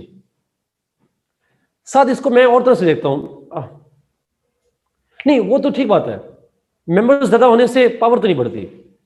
साथ कैसे पावर बढ़ी उसकी? How the power has increased? Can parliamentary committee now reject the judicial commission names? मेरा answer है yes they can. Okay साथ वही ऐसा था, ये कॉम्प्लिकेटेड डिबेट है, थोड़ी सी कॉम्प्लिकेटेड डिबेट है। मैं इसको शॉर्टली बताता हूं, अगर आपको समझ नहीं आए किसी को तो कोई बाकी लोग ना प्लीज देखिएगा। वही था कि जब ओरिजिनल कॉन्स्टिट्यूशन था, क्योंकि मैं इसका फर्स्ट हैंड विटनेस हूं जब ये हो रहा था सारी डिबेट, वही ये था कि जब पहली दफा 18 अमेंडमेंट पास हुई, उसमें लिखा गया जुडिशियल कमीशन नेम देगा पार्लियामेंट्री कमेटी को, पार्लियामेंट्री कमेटी शॉर्टलिस्ट करेगी, आगे नाम भिजवा देगी। तो पावर डिफाइन नहीं थी कि इन दोनों का आपस में क्या रिलेशन होगा, क्या पार्लियामेंट्री कमेटी रिजेक्ट कर सकती है या नहीं कर सकती। तो साथ वही है कि एक ज़रदारी साहब के दौर में आपको पता है जुडिशरी के साथ अच्छे लिंक्स नहीं थे, तो एक केस हुआ, केस में ये हुआ कि जजेस के नाम रिकमेंड किए जुडिशियल कमीशन ने, इफ्तिखार चौधरी साहब थे, और आगे से पार्लियामेंट्री कमेटी ने नाम वापस भिजवा दिए कि जी these names are not acceptable. अच्छा, अब कोर्ट आपको पता है चढ़ गई, उन्होंने क्या किया, किसी बंदे ने केस कर दिया सुप्रीम कोर्ट में। सुप्रीम कोर्ट ने मैटर उठा लिया कि भाई आपने कैसे रिजेक्ट कर दिया। पार्लियामेंट्री कमेटी ने कहा कि हमें मना कहां किया गया है, where have we been asked not to reject it. तो फिर सुप्रीम कोर्ट ने डायरेक्शन दी थी कि आप इस कंफ्यूजन को दूर करें और बताएं कि क्या आइन में लिख दें, स्पेसिफाई कर दें कि पार्लियामेंट्री कमेटी क्या जुडिशियल कमीशन की रिकमेंडेशंस को कर सकती है रिजेक्ट या नहीं कर सकती। तो फिर 19th अमेंडमेंट हुई और उसमें उन्होंने कहा जी कर सकती है, लेकिन साथ शर्त ये होगी कि पार्लियामेंट्री कमेटी को साथ रीजन लिखने पड़ेंगे कि आप क्यों रिजेक्ट कर रहे हैं, यू हैव टू। और इससे एक कोर्ट की पावर इसलिए बढ़ी कि वो रीजन मेंटेनेबल है या नहीं है, ये मामला फिर डिस्प्यूट पे जा सकता है और वो कोर्ट के पास जाएगा। तो जुडिशियल कमीशन की पावर इस सेंस में साथ कहते हैं लोग बड़ी है, बिकॉज जुडिशियल कमीशन की रिकमेंडेशंस को पार्लियामेंट्री कमेटी डिस्क्रिशनरी रिजेक्ट नहीं कर सकती, उसे एक्सप्लेनेशन देनी पड़ेगी और रीजन लिखने पड़ेंगे, और रीजन जब लिखेगी तो it would become matter of judicial nature, वो कोर्ट में जाके चैलेंज हो सकती है। लेकिन हम पावर ना बढ़ाने वाला आर्गुमेंट जो इसको मैं मानता हूं, वो इसलिए मानता हूं बिकॉज जुडिशियल कमीशन के पास पावर तो पहले से नहीं थी। It did not have the power to override the parliamentary committee. The question was can parliamentary committee override judicial commission, that was the main question actually. But anyway एक debate है sir. अच्छा, 18th amendment, ये सवाल है जी, ये जो process में बताने लगा हूं ये 18th अमेंडमेंट से पहले था ही नहीं। There was no role of parliamentary committee और judicial commission in the appointment of जजेस। 18th अमेंडमेंट के अंदर पहली दफा पार्लियामेंट्री कमेटी बनाई गई जिसके अंदर 4 मेंबर्स सेनेट से होंगे and they had a role to play. और वो रोल क्या होगा? They had the role to play in the appointment of जजेस। फिर आगे आपको पता है पीएम के पास जाता है और पीएम से प्रेसिडेंट के पास। So this is how Senate, and which means provinces, got some role in the appointment of the judges of Supreme Court as well as High Court. एक छोटा सा सवाल है, आखिरी सवाल है, क्या सुप्रीम कोर्ट के चीफ जस्टिस का भी यही फॉर्मूला अप्लाई अपॉइंट करने का?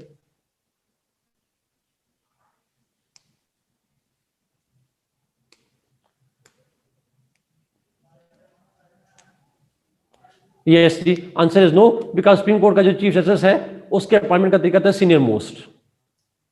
यस, ओके, उसको उसके लिए कोई प्रोसीजर नहीं है। Okay, so this is main 18 amendment. अच्छा, इसमें मैंने फेडरेशन से रिलेटेड बातें की हैं। फेडरेशन के अलावा अगर आप करना चाहेंगे तो बहुत सारे और भी चीजें हैं। फॉर एग्जांपल, इसके अंदर फेडरेशन के अलावा 58(2)(b) की बात की गई है, 58(3) को एबॉलिश किया गया, जजेस की अपॉइंटमेंट का प्रोसीजर चेंज किया गया। There are lots of things that have changed in the constitution. ये मैंने कुछ पॉइंट्स बताए हैं। 18th अमेंडमेंट पे 18th अमेंडमेंट पे मैं आपको एक शॉर्ट सी रीडिंग दूंगा पिल डैट की। That will be a very good reading PILDAT की। अगर आप भी गूगल करेंगे आपको मिल जाएगी, but I will share that reading with you guys too. जी हमजा, आर्टिकल 6 में लफ्ज सस्पेंड का ऐड किया गया।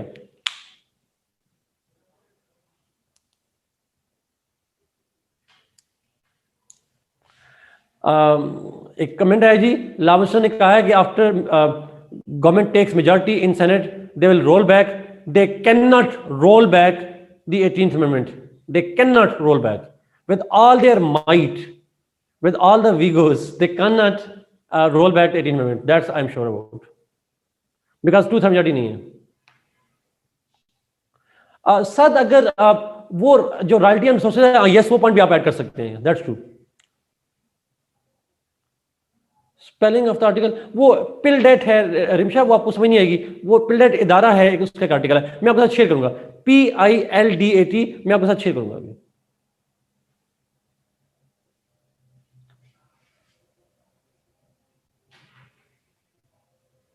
ओके, स्पोर्ट की तस्वीर ले लें जरा Gulfam. Let's go to the challenges. Challenges करते हैं 10 मिनट में, फिर ब्रेक लेते हैं।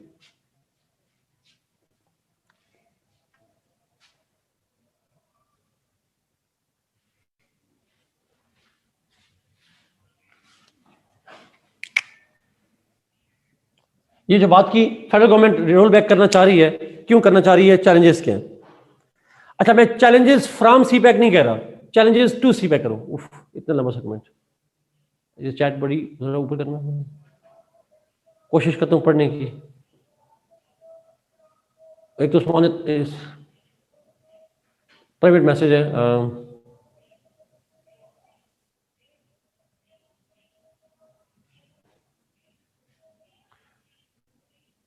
नीचे दे, थोड़ा सा ऊपर, थोड़ा सा ऊपर, बस ठीक।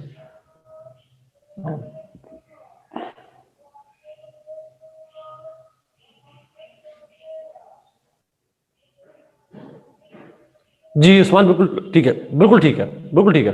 Perfect, perfect. ओके, ठीक हो गया। मैं चैलेंजेस टू सीपैक बोला सारा। Did I say challenges to CPEC? Sorry sorry sorry, नहीं नहीं नहीं नहीं नहीं, बिल्कुल भी नहीं मतलब। जी आजा, you follow the same pattern. Sorry जी, सीपैक नहीं, चैलेंज वो सीपैक मैंने पढ़ाया होगा कल, तो याद आ गया। Challenges to federalism in Pakistan. नहीं नहीं, इट वाज नॉट सरकेज़म, ये मेमोरी का मसला है। अच्छा, मुझे बताएं, अपने पॉलिटिकल साइंस में भी, करंट अफेयर में भी ये डिबेट करेंगे, इसी का डिबेट करेंगे। और आप लिखेंगे कि इस 18 अमेंडमेंट को जब एनालाइज करेंगे कि इस 18 अमेंडमेंट की वजह से प्रोविंशियल जो डिसेंट्रलाइज्ड फेडरेशन बनी है। और अब आपसे सवाल है, after this amendment is it a strong federation और a weak federation?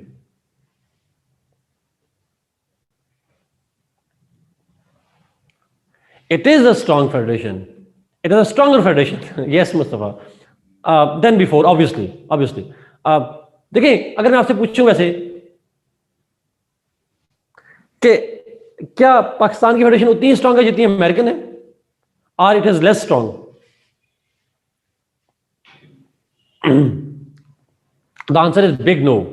It's much less a strong federation than theirs. True. Anyway, but just कह रहा हूं, sort of can never be जरा, अब ये बात नहीं है, but still challenges to federalism. Yeah, two colors please, because वैसे तो कहते हैं challenges from federalism, challenges from 18th amendment, हम लिखेंगे challenges to federalism. क्या challenges हैं?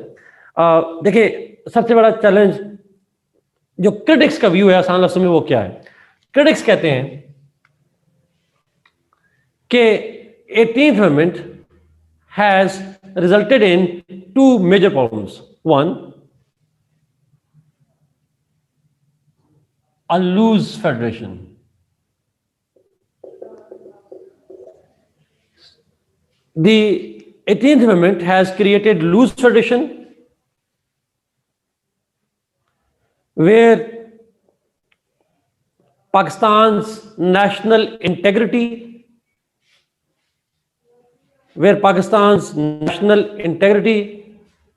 is challenged. अच्छा, लाइट गई है यहाँ पे, तो आपकी मुझे तस्वीर नज़र नहीं आ रही, तो मेरी तस्वीर आपको आ रही होगी, मेरी आवाज़ भी आ रही होगी, तो आप कमेंट लिखेंगे, मुझे नज़र नहीं आएगा तो मैं स्लोली बोलता जाता हूँ, बाद में जो क्वेश्चन होगा मैं एड्रेस कर लूँगा 1-2 मिनट बाद। लूज फेडरेशन है जहाँ पे national integrity is being challenged and being threatened. कैसे? ऐसे के अब प्रोविंसेस के पास, दूसरे लफ्ज़ों में इसको कहते हैं provinces got too much powers and it is likely that they do not have the capacity to take that responsibility. उनके पास ये कैपेसिटी नहीं है, उनकी कैपेबिलिटी नहीं है कि वो रिस्पॉन्सिबिलिटी पूरी कर सकें, and it is likely to create the problem of national harmony, and therefore it will create the issues to national security and integrity. It will create issues to national integrity and therefore national security. ये एक main point है जी जो critics कहते हैं। इसको थोड़ा example से जाते हैं, कुछ एग्जांपल को डिस्कस करेंगे उसमें और उस पर बात करते हैं। बट इन द मीनवाइल अभी आपकी तस्वीर भी मेरे सामने आने लगी है, चैट भी आने लगी है। कोई क्वेश्चन है तो आप उस पर पूछिए, फिर हम आगे चलते हैं एग्जाम्पल में किस तरह से ये चैलेंज करेगा, कौन सी एग्जाम्पल दे सकते हैं हम, यहाँ पे पेपर में लिख सकते हैं, ये चैलेंज कर सकते हैं, क्रिटिक्स क्या कहते हैं उस पर हम बात करेंगे। ओके, अब मुझे आप नजर आ रहे हैं। Good. Finance, education, marriage laws, उससे नेशनल इंटेग्रिटी और सिक्योरिटी का फर्क नहीं पड़ेगा हमारे यहाँ, वो इशू जरूर है बट उससे इंटेग्रिटी का इशू नहीं है। Education, yes that would make sense. Funds और चीज हो जाएगी, मुस्तफा और चीज हो जाएगी, वो फंड। अच्छा, मैं एक मिसाल दूं, मैं फाइनेंस की बात नहीं करेंगे, यस करिकुलम की बात हो सकती है, एजुकेशन की, हेल्थ की बात हो सकती है, लॉ एंड ऑर्डर की बात हो सकती है। Let me give you some examples. Food की बात आ सकती है। अच्छा सुनिएगा जी, देखिए अब agriculture is a provincial subject. If agriculture is a provincial subject और हर प्रोविंस अपनी एग्रीकल्चर पॉलिसीज बनाएगा। If provinces will make their own agriculture policies, तो क्वेश्चन ये है कि it is likely to create problems of food security in Pakistan. What if a province decides to shift focus from agriculture to industry? अच्छा, इसलिए because उसको लगे कि उसके प्रोविंस के नीड्स जो हैं, जो एग्रीकल्चर नीड्स हैं, they can be met with small scale agriculture and instead they need to focus on industry. मैं खासकर इशारा करना चाह रहा हूं सिंध की तरफ, पेपर में लिखिएगा नहीं बट बता रहा हूं। अच्छा, अगर वो एग्रीकल्चर से फोकस करके इंडस्ट्री पे शिफ्ट करते हैं बिकॉज उनकी प्रोविंशियल एग्रीकल्चर नीड्स कम हैं, उनका सूबा तो ठीक हो जाएगा। What will happen to the national food crisis? Will it not create that problem?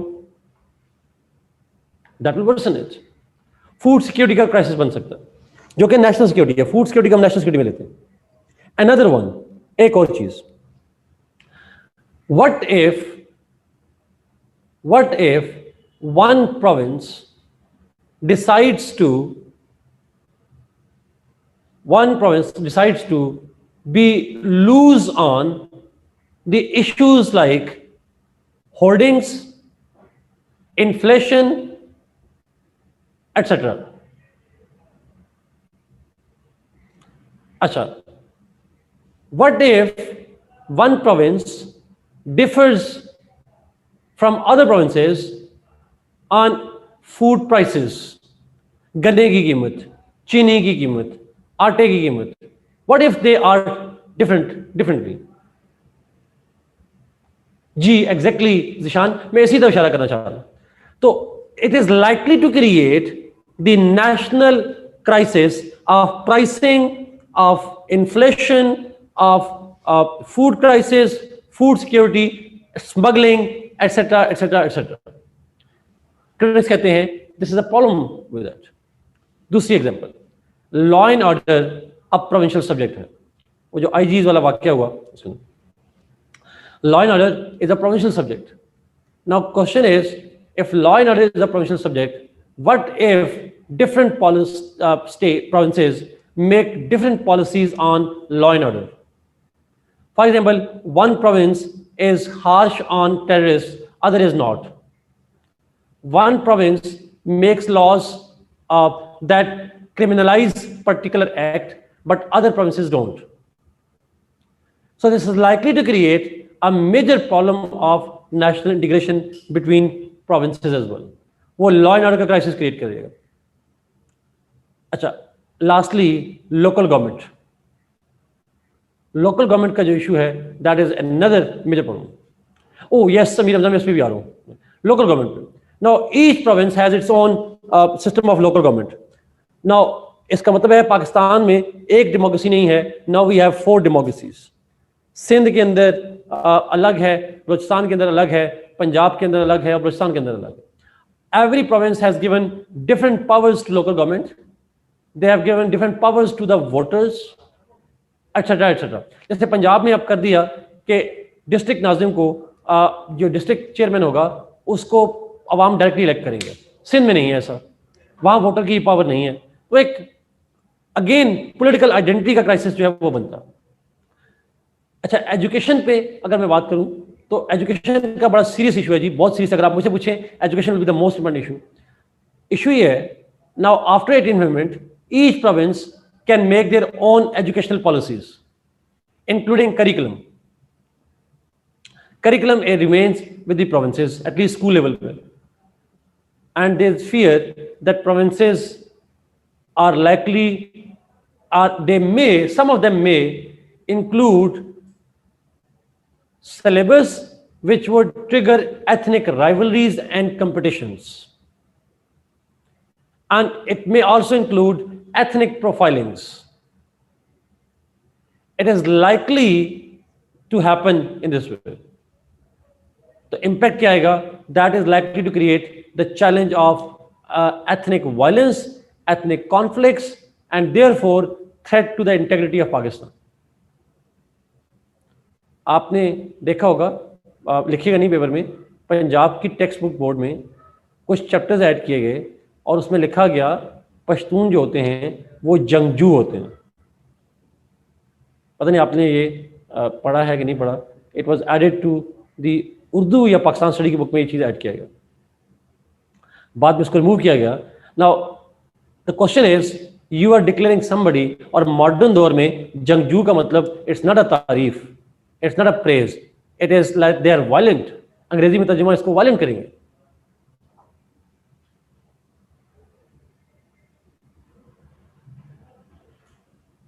वॉरमॉन्गर्स, exactly. तो ये इस तरह की जो डायलेमास हैं दे आर लाइकली. और फिर वो रिमूव कर दिया गया. बट इसी तरीके से कल सिंध ऐड कर दे कि हमारा पानी का मसला पंजाब की वजह से है, तो क्या हो जाएगा?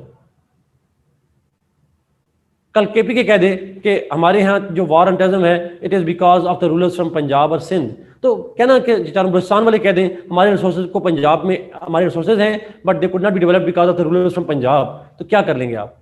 सो the question is that is likely to create the issue of inter provincial rivalries, ethnic rivalries and the challenge to integration. तो इसी तरीके से जिस तरह अमीर हमने लिखा कोविड-19 का क्राइसिस है. Again, it's a major crisis because जो health है, it's a provincial subject, and the problem is that different provinces had different responses. Even education के ऊपर अगर आप देखें, तो Sindh was not agreeing to the closure of schools. पहली wave में Sindh was the first one to promote the idea of closing schools. Now they are unwilling, but they had to ultimately. अच्छा, वो federal government ने मजबूर नहीं कर सकती, ये सिर्फ कंसेंसस है that they have developed. Otherwise problem ये है कि हमारे यहाँ इंटर प्रोविंसेस का जो इंटर प्रोविंशियल हार्मनी है for the crisis like covid, you really find the federal and provincial governments agreeing on the common response to covid. Yes Zeeshan, वैसे तो नेशनल सिंगल नेशनल करिकुलर का मुखालिफ मैं खुद भी हूँ. I am also the critic of it, but still the question is again आपकी जो नेशनल हार्मनी है, नेशनल इंटीग्रेशन है, दैट इज बीइंग थ्रेटेंड. ये कहना है एक क्रिटिक्स का, दिस इज लूज फेडरेशन, और वो कंक्लूड करते हैं और वो कहते हैं कि this is no longer a federation, this has practically become a confederation. ये वो कहते हैं. जुल्फकार, एचईसी का रोल है स्टैंडर्डाइजेशन का रोल है. कोविड-19 का पॉइंट मुस्तफा बेसिकली ये है कि कोविड-19 के क्राइसिस के बाद प्रोविंसेस आपस में डिफरेंट हेल्थ पॉलिसीज हैं. अगर लॉकडाउन की पॉलिसी भी डिफरेंट हो जाए मुस्तफा, तो मुझे बताएं, एक प्रोविंस में लॉकडाउन सख्त है, दूसरे में नहीं है. The cross provincial movement of people is likely to create the national crisis. तो आपका एपिडेमिक जो है वो एक प्रोविंस में दूसरे प्रोविंस में जा सकता है, एक थ्रेट क्रिएट हो सकता है, and provinces will blame each other. एक राइवलरी अगेन इशू है इंटीग्रेशन का.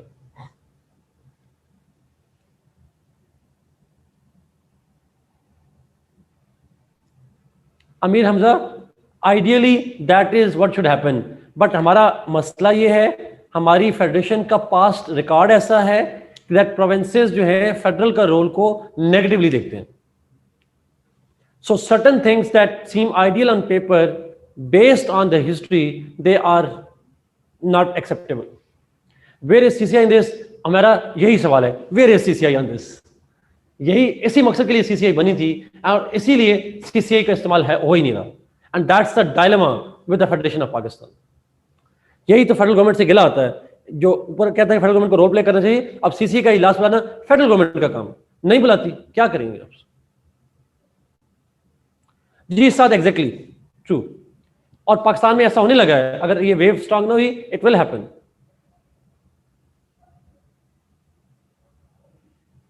जी और यहां पे ब्लेम आएगा फेडरल गवर्नमेंट को. ट्रू. सेकंड मेजर क्रिटिसिज्म जी, लास्ट पॉइंट, आखिरी पॉइंट है जी, और वो है इश्यू ऑफ फाइनेंशियल डिस्ट्रीब्यूशन पे. फेडरल गवर्नमेंट या क्रिटिक्स कहते हैं 18th अमेंडमेंट के, that by adding the provision that provincial share cannot be reduced from 57.5%, इससे आप कम नहीं कर सकते, you can't reduce in that provides limited space to the federal government. Federal government के पास बच गया 42.5%. Critics said that this reduced fiscal space for federal government will lead to compromise on key federal subjects. 57.5% share provinces का है, federal government का share है 42.5%. This reduced fiscal space for provincial governments, federal government, will impact national security, and it will impact other federal departments like foreign affairs, like debt payment, etc.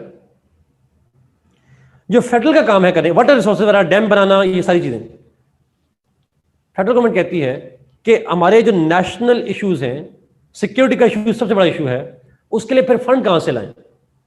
आपको पता है हमारा defence और जो दूसरा है, एक डिफेंस है, एक और है डेट पेमेंट, यस, इन दोनों को मिलाकर 60% हमारा federal budget is use for only these two things. हमारा 60% बजट जो है वो डिफेंस पे और साथ में डेट पेमेंट पे जाता है।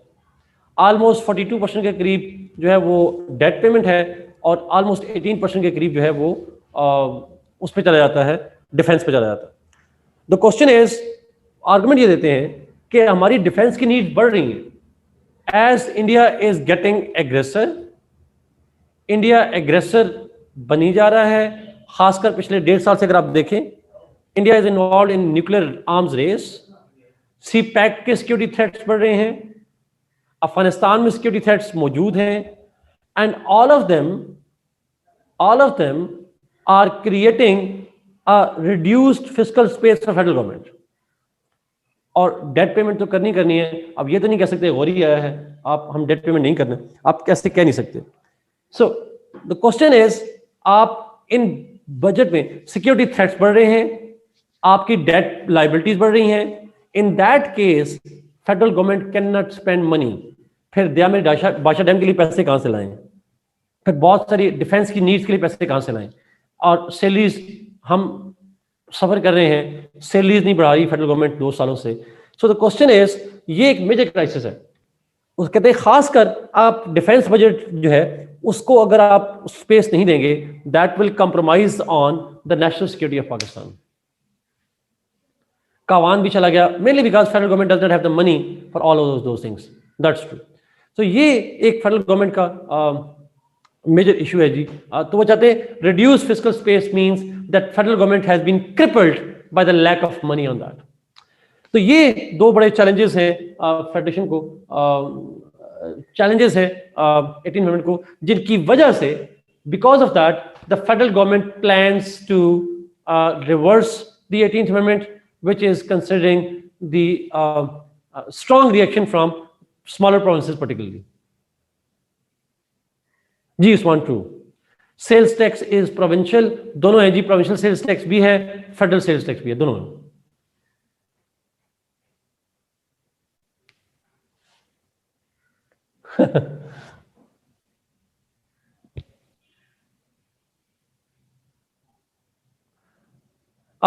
इसका सोल्यूशन क्या है? बड़ा अच्छा सोल्यूशन है जी।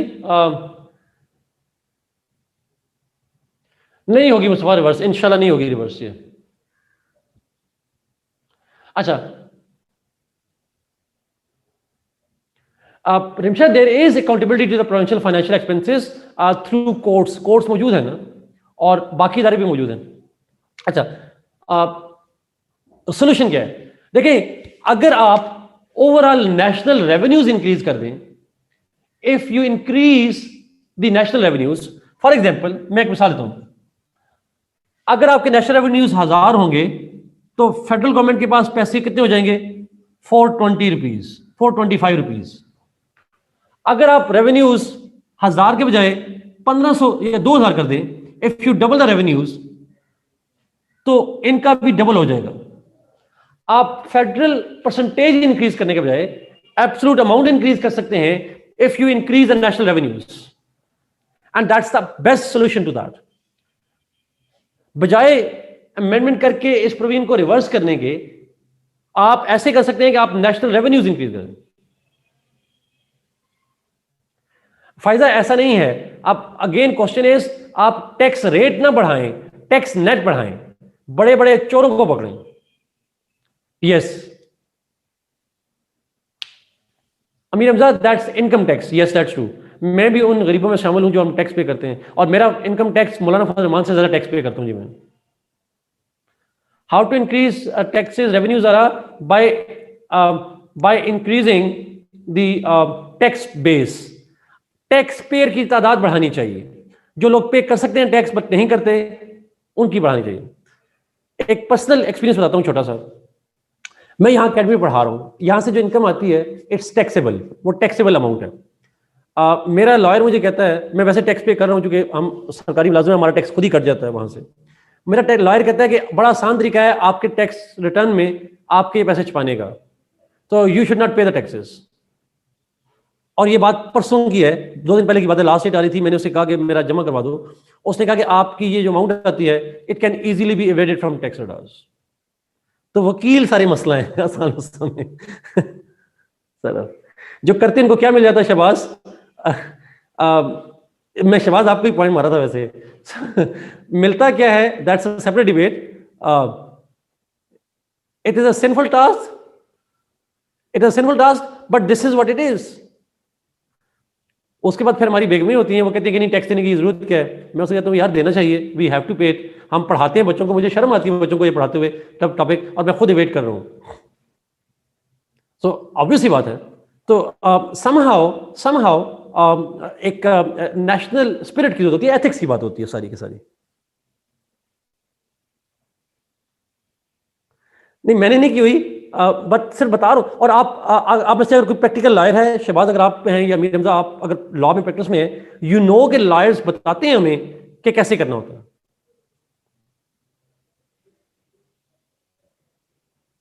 That's what they do.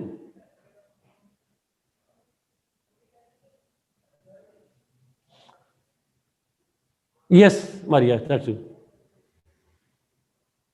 हाँ ये है, ये है, दैट्स ट्रू। एनीवे बट इसलिए बेस्ट सोल्यूशन यही है जी, आप रेवेन्यूज इंक्रीज करें और टैक्स बेस को इंक्रीज करें।